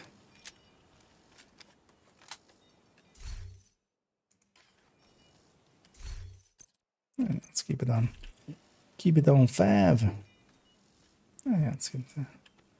Let's get going. Looks like they're coming from the DCD complex. Whatever's happening over there, we need to shut it down.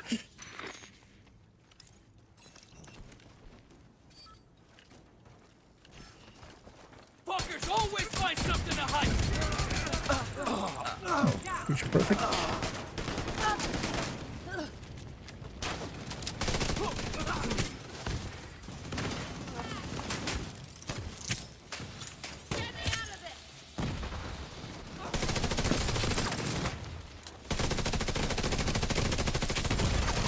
Serious trauma detected.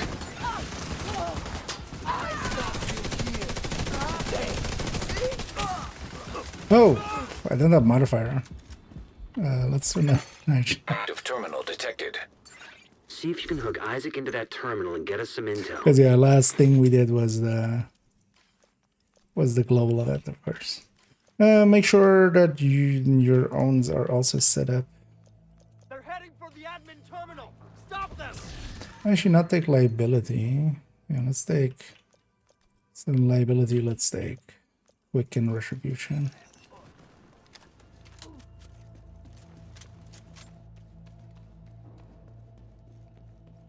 And also, don't forget to get this loot on the way out in a second.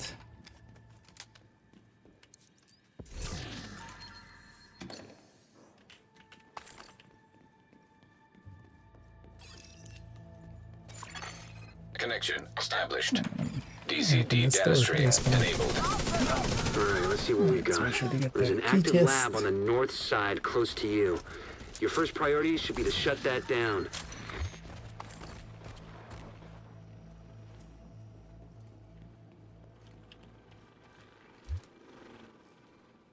But don't forget to get the loot on the Looks like the best way to take the back lab there. offline is the decontamination protocol. That's just a fancy way of saying everything gets sterilized. Isaac's not detecting the gas needed for the decom process.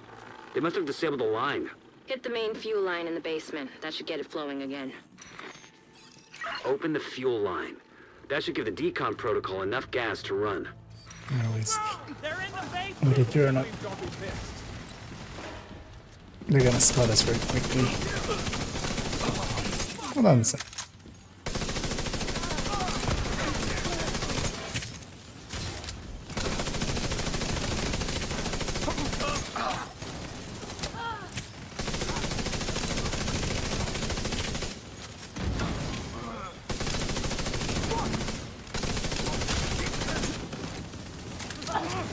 Let's just stopped going to the right all of a sudden.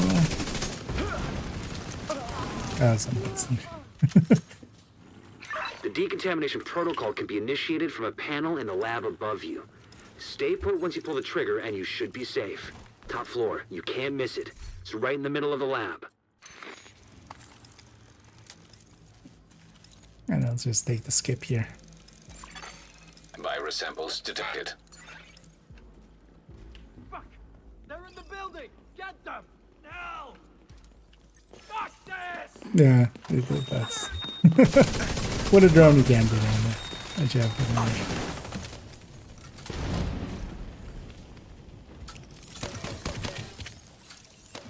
That's the downside for having drones open. Yeah, also if I just leave it up. Otherwise. Leave none of luck.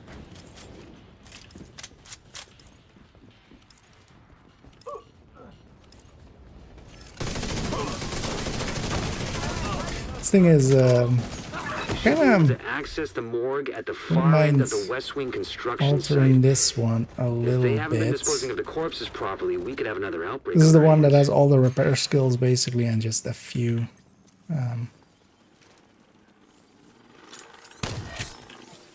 few crit chance, crit damages. There's a crate back here. Oh, but which is worth getting. I'm gonna go get it. For future as well, let you know it's there.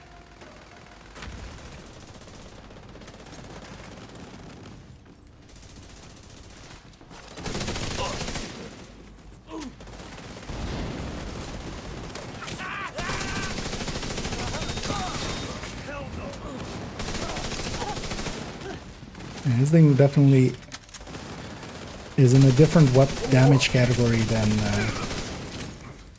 the one that has a ton more crit chance, crit damage. I think the outcasts are using blood from an asymptomatic carrier. Someone who's infected but doesn't show symptoms. If I'm right, they're weaponizing green poison and I think turning I it should into just city. pick a Destroy middle anything that ground. might be Maybe just contaminated. get 2 more crit chances in or something.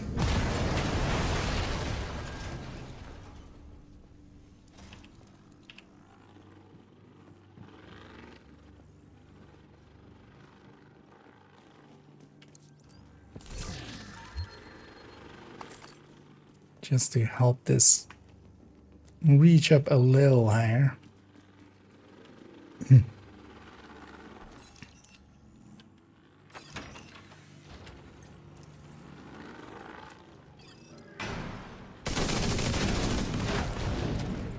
let him break the back. I usually set up there.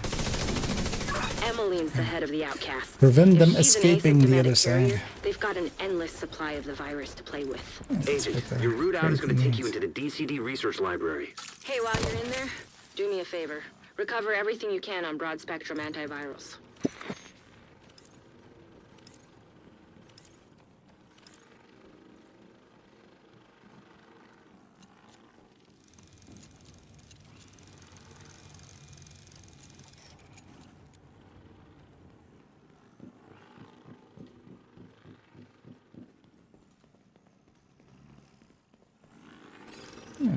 Station.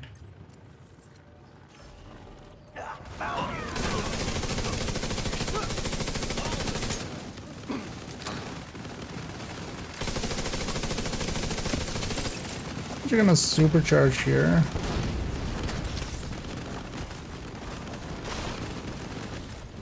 Go to maybe.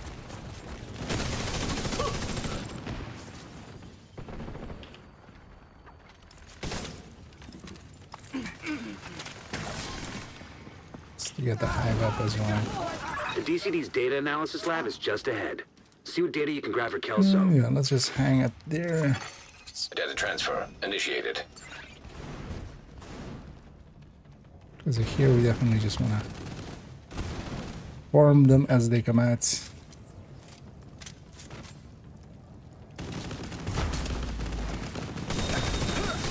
Actually, I don't have. We don't have. Sledge, of course, there. Maybe I should just put the sledge on there. I'll actually just run a lefty. And now we have plenty of time to go and get all our leads. Because that was it.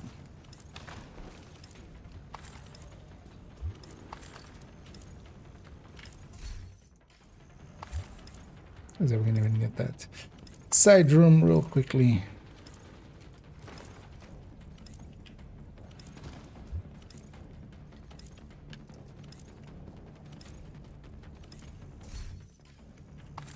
Because there's a weapon crate in here.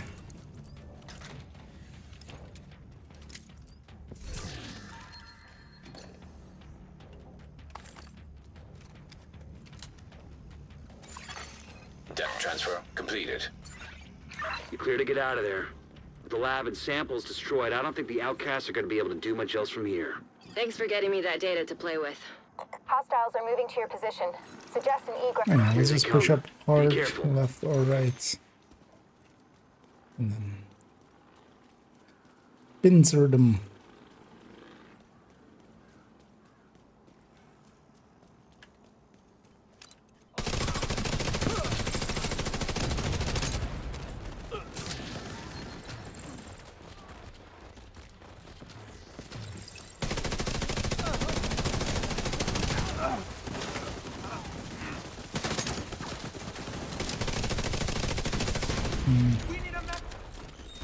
Just gonna supercharge again. Still have. Get that. Take that as a double tap. I wanted to actually send that out, but I'll just do it this way. Although it also overcharges the healing drones there, actually makes them useful.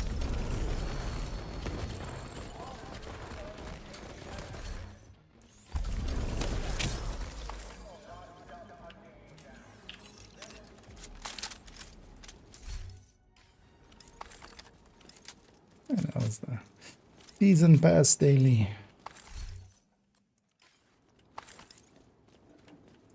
What's from here? Take it to let's do Lincoln. It's a quick one. It's also pistols. Also, it's True Sons. So we'll get our True Sons named. I wonder if the names actually count outright. Still, because those normally would be shared. Because it seems it's actually the other ones on the miscount of like just normal enemies is actually not shared.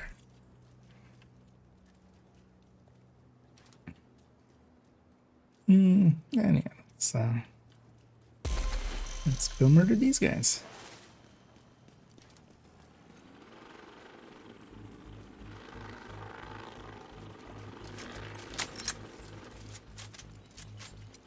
We need you to secure the memorial and remove the True Sons forces. If they maintain this outpost, the True Sons will be a direct threat to the campus.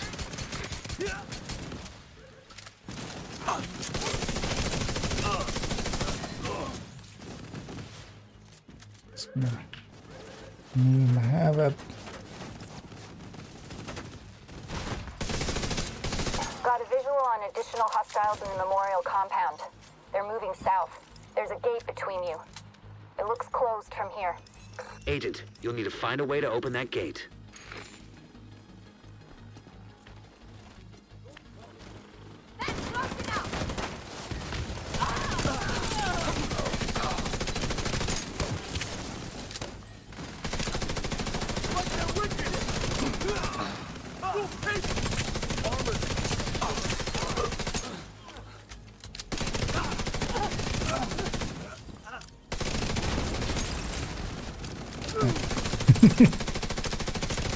They mean to there, but actually,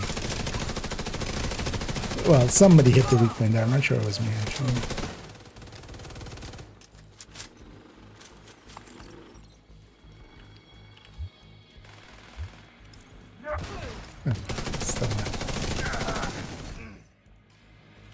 Still one of those dudes.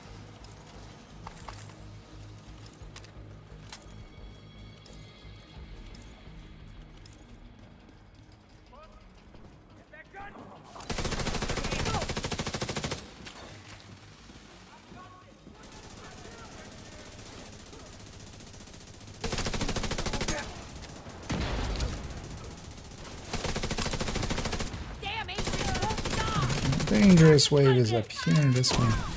You're dead meat.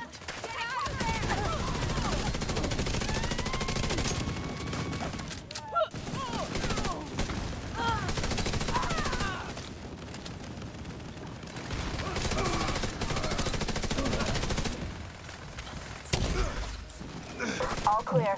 I repeat, the compound is all clear. No, that can't be all of them. Check the interior while I get Henry's people to Started maintain the shooting perimeter. towards movement. Not always the smartest move.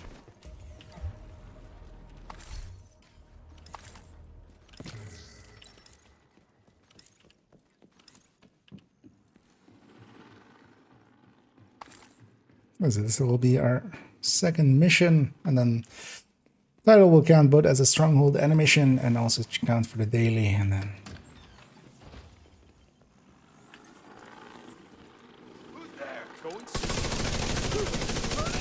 complete everything.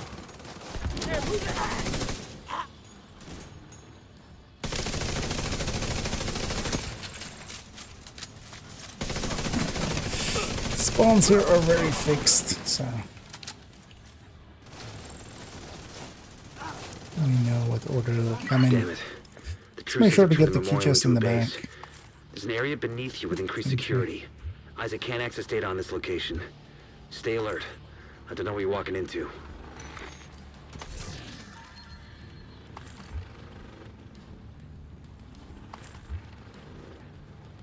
Speedrun tactic here is of course just to fast travel forward basically.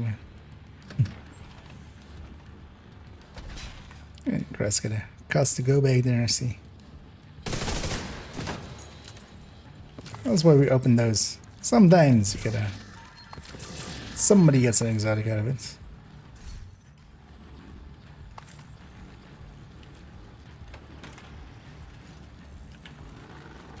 Careful with those rounds! You want to kill everybody in here? You hear that? Fuck this noise. I'm not dying to help with the ammo count. DC-62 detected. Heads up. Isaac just ID'd those shells as chemical weapons. We can't afford to let the True Sons escape with those. You gotta find a way to close up that tunnel. Nuke it from orbit.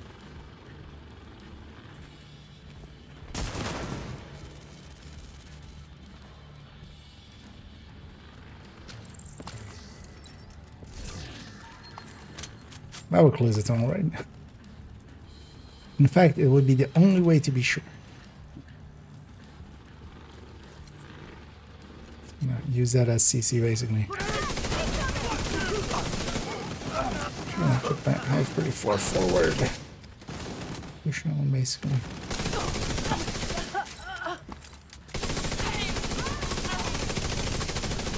These spawns are pretty facing based, although yeah, the second is always there, the third is always here, and then the fourth is kind of facing based.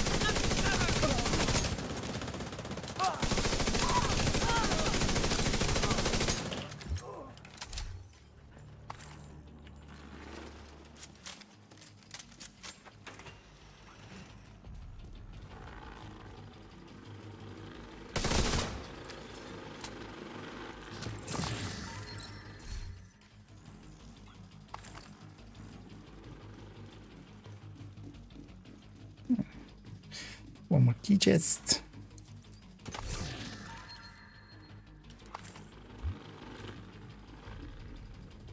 And one more room. According to the schematics And then Isaac the pulled boss. upstairs, we can lock that tunnel door from their control center. That should keep them from being able to transport those mortars loaded with DC-62.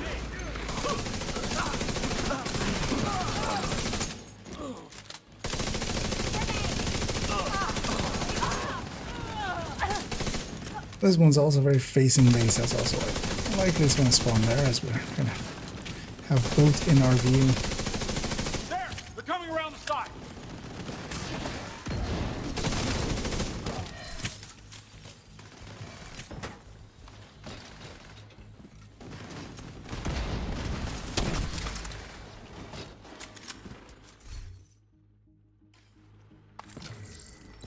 I should have kept that maybe.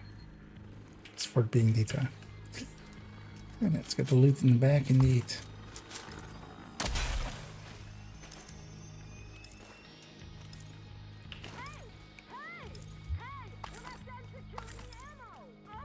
Sure feels weird doing this mission That should keep without them an from getting eclipse. more of those mortars. There's so much eclipse mission basically. Smart? Fuck you. You locked yourself in with us. I'll make sure you rot down here.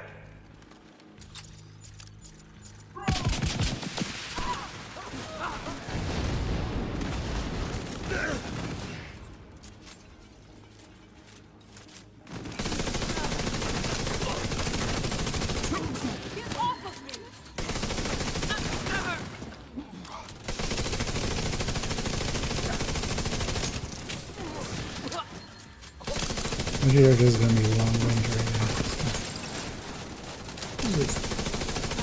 now. Normally we would close the distance here very much. Go on ahead back up. The team from the Nowadays campus is it's very taking slow. position inside the memorial. Oh, actually... No, I don't. You guys just need marksman rifle precision strike on this account, so I'm kind of keeping an eye out for some of those.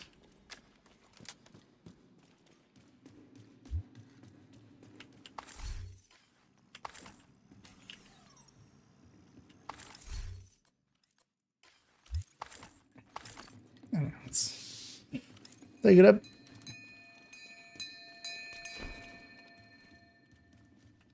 If you hadn't stopped them, I know they would have used those weapons on us, and we would have ended up like Castle. I can't tell you how relieved I am. That sentence just doesn't make that. Thank Well, you. I mean, well, the campaign is still, of course. Today, we dealt a great blow to the True Castle was not just, We confiscated a massive pretty good cache of chemical settlement. weapons and eliminated the stronghold near the And campus. yeah, we're gonna set up to just have Title You saved a lot finish of up lives both today. of these. So let's go do Title.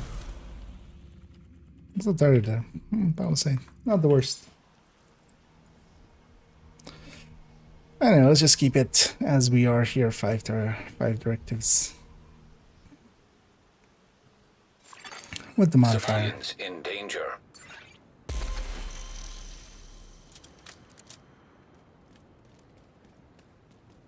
That's actually made it so much easier as well to do weeklies and dailies that have invaded Stronghold and then just because Title is no longer locked behind stuff. They did that just for the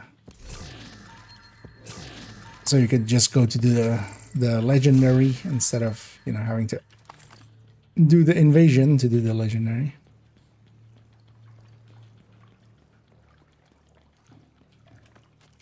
I know, there's one resource down there, but yeah. Crates I'll go for. Okay, now find the detonator. The Single explosion should cause a resource cave-in in that'll the- put you just inside the wall of the base. Oh, here.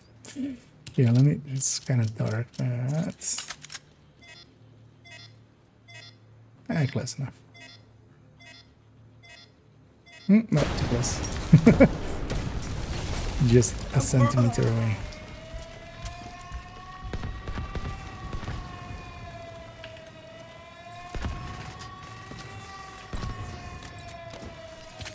Yeah, the entryway to this mission is so long that by the time we come in here, some of the gunner things will have happened there.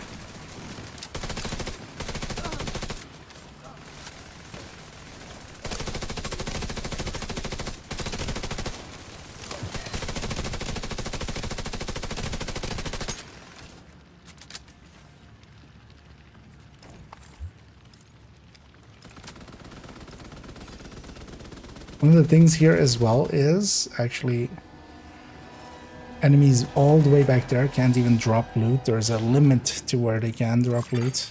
Encrypted signal source. But there's actually a bunch of places where it's like that. Where, That sounds promising. Could be but waiting then to set usually the Black very Tusk's first kill here, if you have a bunch of kills there, one of the first few kills will drop some loot here.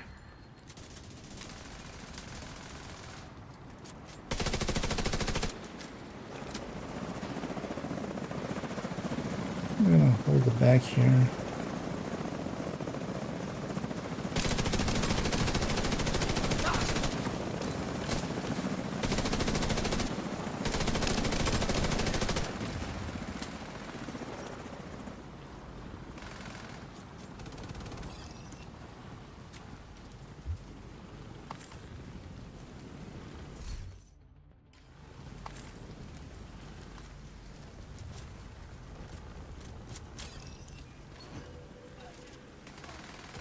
This help? Look for a terminal that you barely- can patch Isaac into. Because I can blow that already up all the way back there.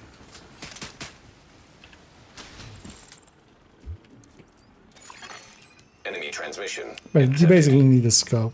I'm surprised actually the first shot of the capacitor Correct landed in the helos. center We there. need to get these antivirals out of here. The division is inside the compound. You need to make sure none of those birds get airborne. Wonder what that Well, I can do unlocks. also a bunch of other things Keep with an eye it. out. Like a fire cam or something would blow that up, so that's what I often used to do as well. Anyway, we have quite heavy rain. The containers are ready It's really for nice if pickup. this What's the was still status on around those when we helos? reached the boss room, but likely by then it's likely going to be over already. Shit, copy that. Because, enemies see very poorly in this. Find a way to keep those helicopters grounded.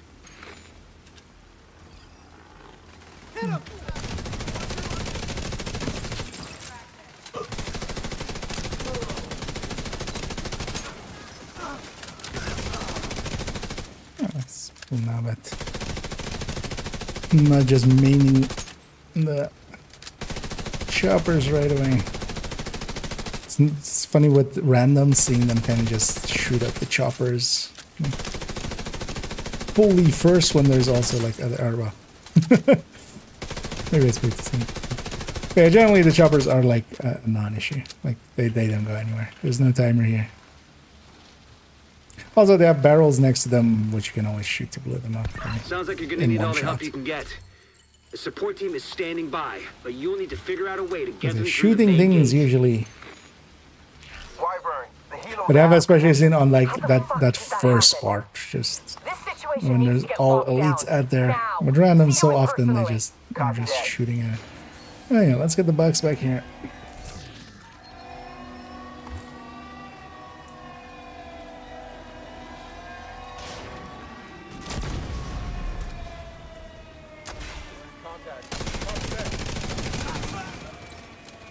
It actually be that these turrets can't even see us screaming.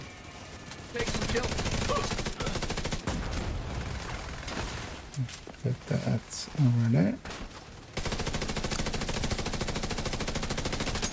I can see their thingy there.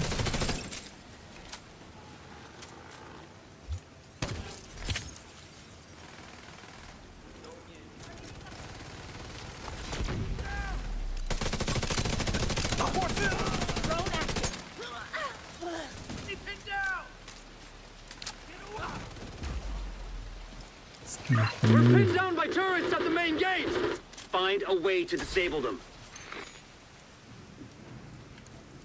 Let's go. Push button. I'm gonna put my hub over there for later.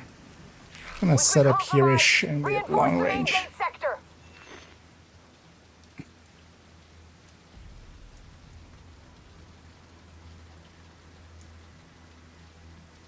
Because they always spawn on this end first.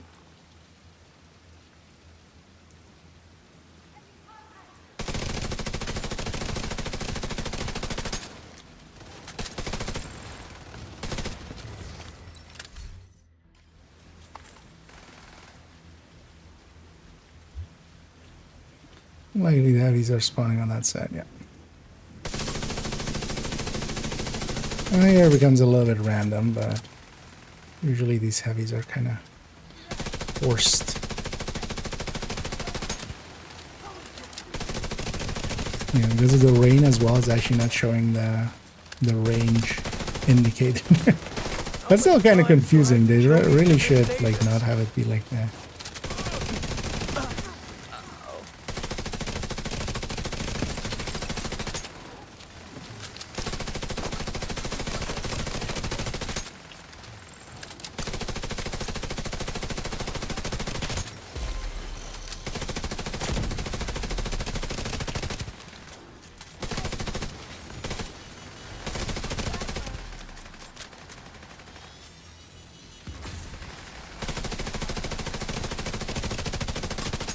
By the teeth here.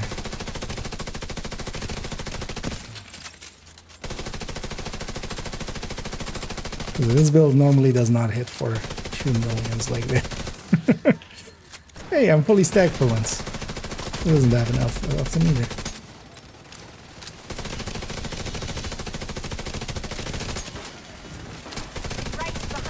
But it is kind of the place for it, right?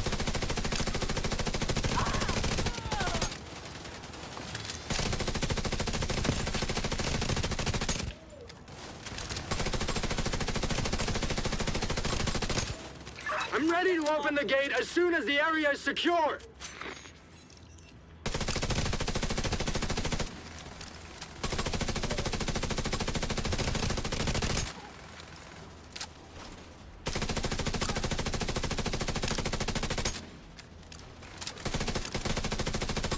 Now locate those antivirals.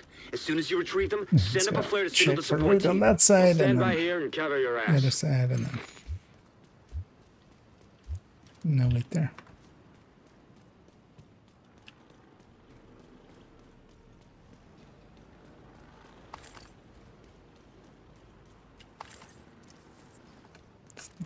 Okay, listen up. Still. Plan B. We'll transport the antivirals by hovercraft. I want these cylinders on separate vessels. Intercept those cylinders. We can't let Black Tusk get away with a single sample.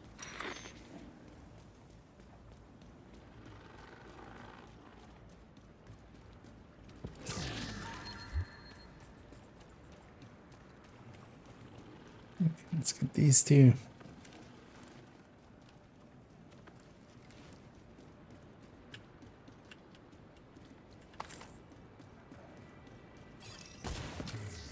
Let's get the back one as well here.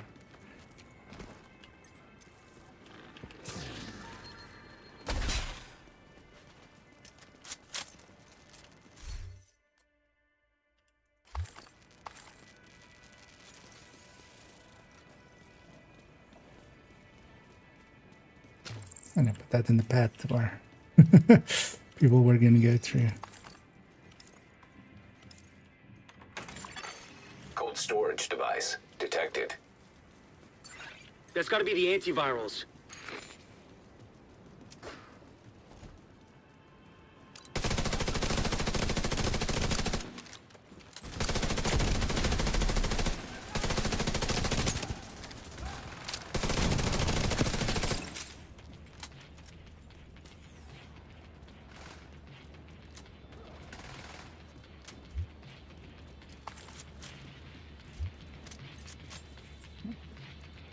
That up there.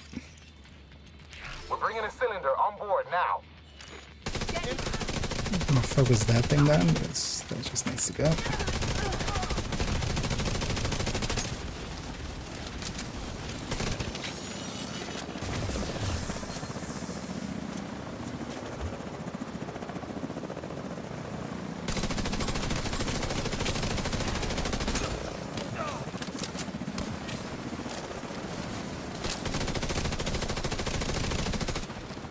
Spawn from there.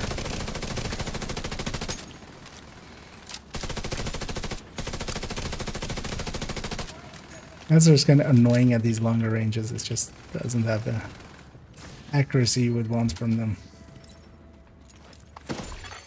Additional cold storage device detected nearby.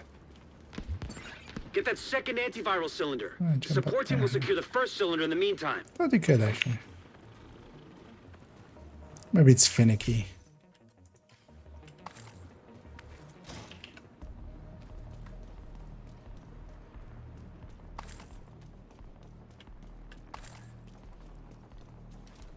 Let's keep it going. Wyvern, hostiles captured one of the cylinders. They're trying to intercept the other one. Hold the bridge and protect that cylinder.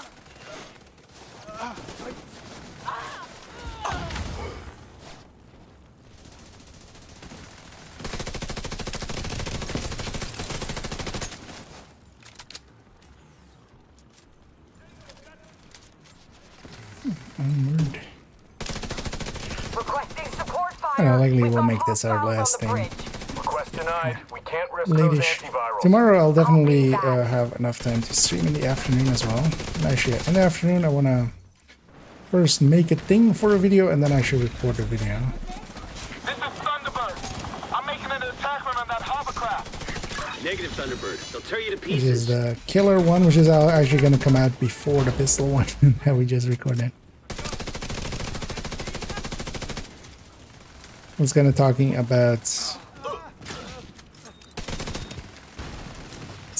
basically, yeah, the quirks of killer and actually kind of how it will apply more than 60% and also how you can kind of even improve your chances of getting triggers from it by, for instance, finisher.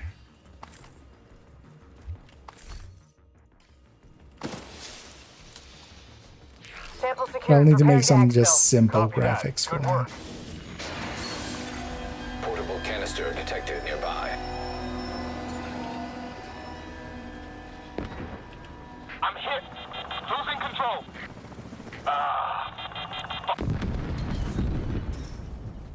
And yeah, Thunderbird is gone. Instead of Thunderbird is go. That helicopter took out the turbines. We're fucking stranded.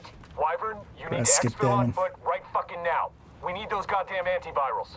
You want me to run away? So actually we get I the thought guy you knew me to better than that. This is an order, Wyvern. Wyvern, do you copy? that way to come. Get on board that hovercraft and secure the rest of the antivirals. The support team will protect Usually the this heavy, cylinders. like forcing him to kind of slide down. Down. Definitely a thing I like going for. But it needs to be on the edge of it.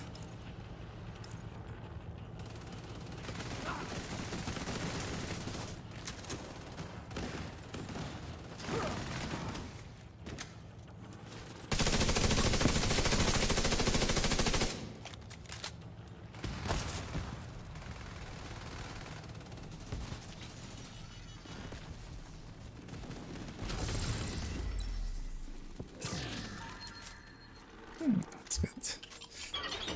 This room as well.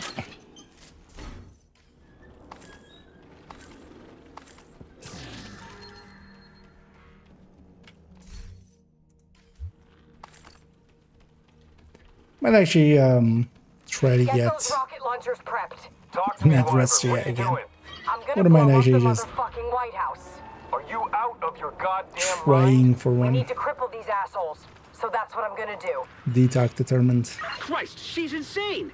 Agent, do whatever you can to prevent the launch of those So, rockets. well, the SR1 isn't the godly weapon that it was before. It's Rocket launchers are loaded. all of the God damn it, Wyvern. Stand down. Negative, sir. I refuse. bolt action magazine ones are kind of somewhat worth using, but also the White Death is also such a quick reloader now. That's also And then yeah, here on generators, let's not kill them. Let's just kill everything else, and then oh my god, that's nice. Going for it. Yeah, let's leave the Jennies. Let's kill all the enemies so we get a free out of combat, and also we can just go get set up, relaxed and stuff. You won't be disappointed. This is also one of those places where there's an objective. There's no need to per se Target focus locked. on the objective. Initiating launch sequence. Jesus Christ. I'm not gonna kill this side Everyone, one this because is I not a get the other drill. two We need sides. to evacuate the building right now. Repeat, this is not a drill. And yeah. Manny making sure we know that this is not a drill. And if somebody gets the other side one as well. Although actually, if you guys stay on that side, I'll go over there. I think anything there. So we want to have both sides basically.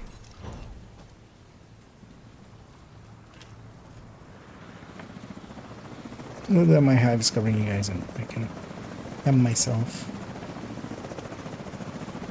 Also, actually, I'm gonna shoot at the far chopper. Mostly. It's quite a deep.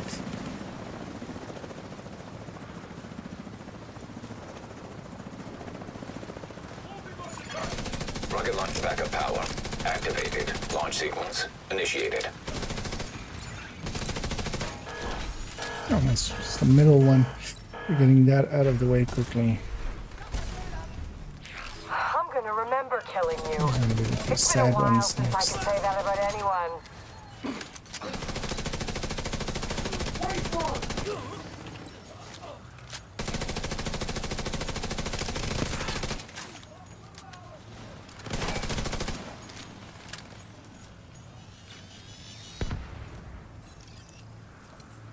Come to save the day, huh? Or you're a real goddamn hero.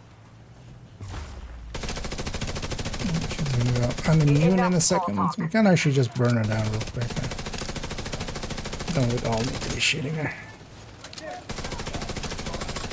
Just gonna focus getting. She's gonna go immune again.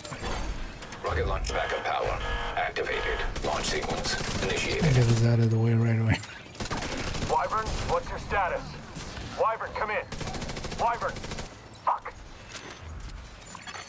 Rocket launch backup power activated. Launch sequence initiated.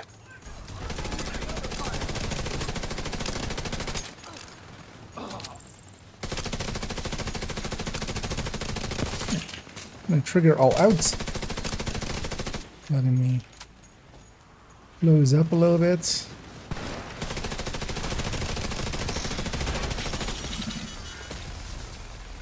And still have full damage. Yes. Was it the Warhounds or the last wave? We just need the antiviral. The antiviral cylinders are secure. We'll make sure they get safely extracted. Flare for extraction. Oh yeah, we need to wait for the last 5 seconds, right?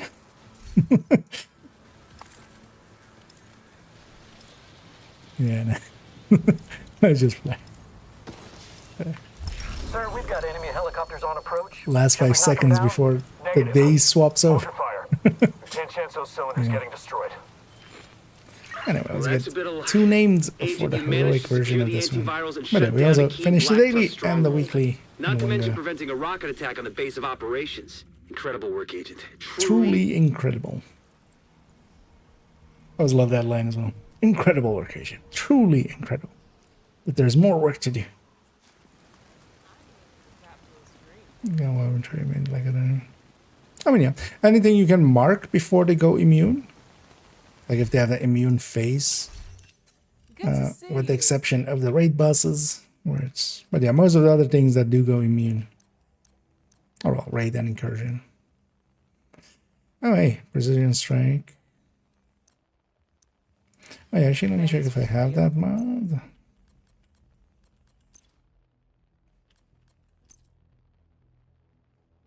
I didn't myself, so I'm gonna hang on to that one. Even though I never used the healing really. Let's make sure to get, yeah, final talent I need to have this account's library all the way back up to full. Precision strikes were added, of course. But yeah, let's get cleaned up. That's also gonna be it for me. I'm just gonna check if I have anything worth sharing or such. And then we'll end it there.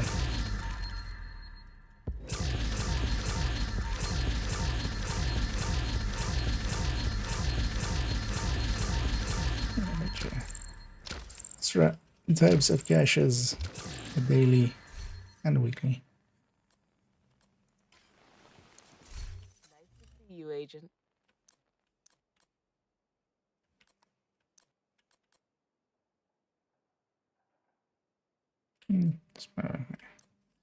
So let me share that just in case. Agent, come check this out.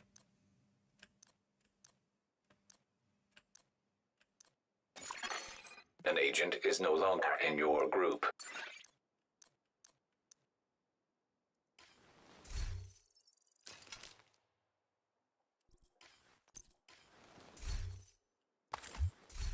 But those are not the most useful things, but just in case.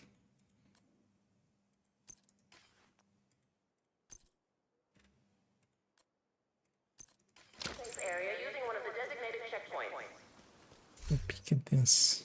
Detox white death.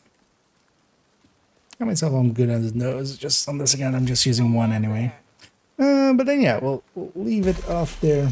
I'll drop group here as well. But yeah, thanks Trojan. You have left the group. Thanks Cross. Was it Cross also in the chat? Is Cross. Yeah, thanks Danny, and also thanks Hojo there for jumping in and helping out. So we got our 5 directives all the way through. That set.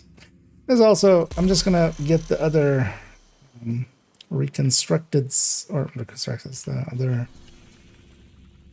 the other requisitions of these other characters. This account is done basically kind of done. Oh yeah, actually we're also gonna be, oh yeah, so when I do that as well, this account will be done with the season track because yeah, took a while, mostly because I've been skipping the scouts, so we were kind of slow boating it through it. But I've been keeping the scouts for towards the end of the season to just do them there. And yeah, GG's all around. On the background, I'm just gonna go and find someone for us to raid, as we always do, of course. Hopefully, there is somebody around.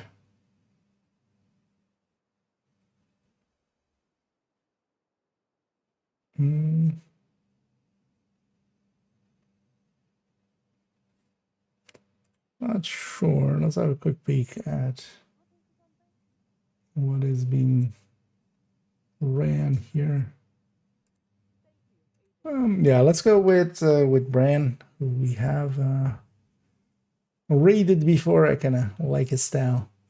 He's doing some descents. And yeah, I'll be back tomorrow, likely in the afternoon as well. And yeah, in the afternoon, I want to do some setup for a video, and then I should do that video. And it'll be a rambling talk basically on Killer and kind of its proc rate and why it's kind of higher than basically, 60% that we kind of attribute to it, which is, yeah. Something I wanted to make like ages ago, and I kind of forgot about it. But now Killer being relevant again is forcing that upwards. So yeah, let's go right on to Bran, who's in some dissenting. I'll be back tomorrow, and yeah, thank you all for joining me today. Yeah, hopefully you guys had some fun. Yeah, hopefully everybody else has some leads. It was also fun doing the hunter fight, even though it's kind of anticlimactic, especially on that way with people that kind of know what they're doing, and when we just burn them down there. But yeah, it is. We got it did, and if nothing else as well, I got the pistol video in, so that'll go up. Although likely that'll go up somewhere in next week, as that is not the next video, but the video after that. It's gonna be that pistol one. So yeah, for now, enjoy yourselves some Bran in some Descent. They're at loop 5, and I'll be back tomorrow. And as always, have a good night.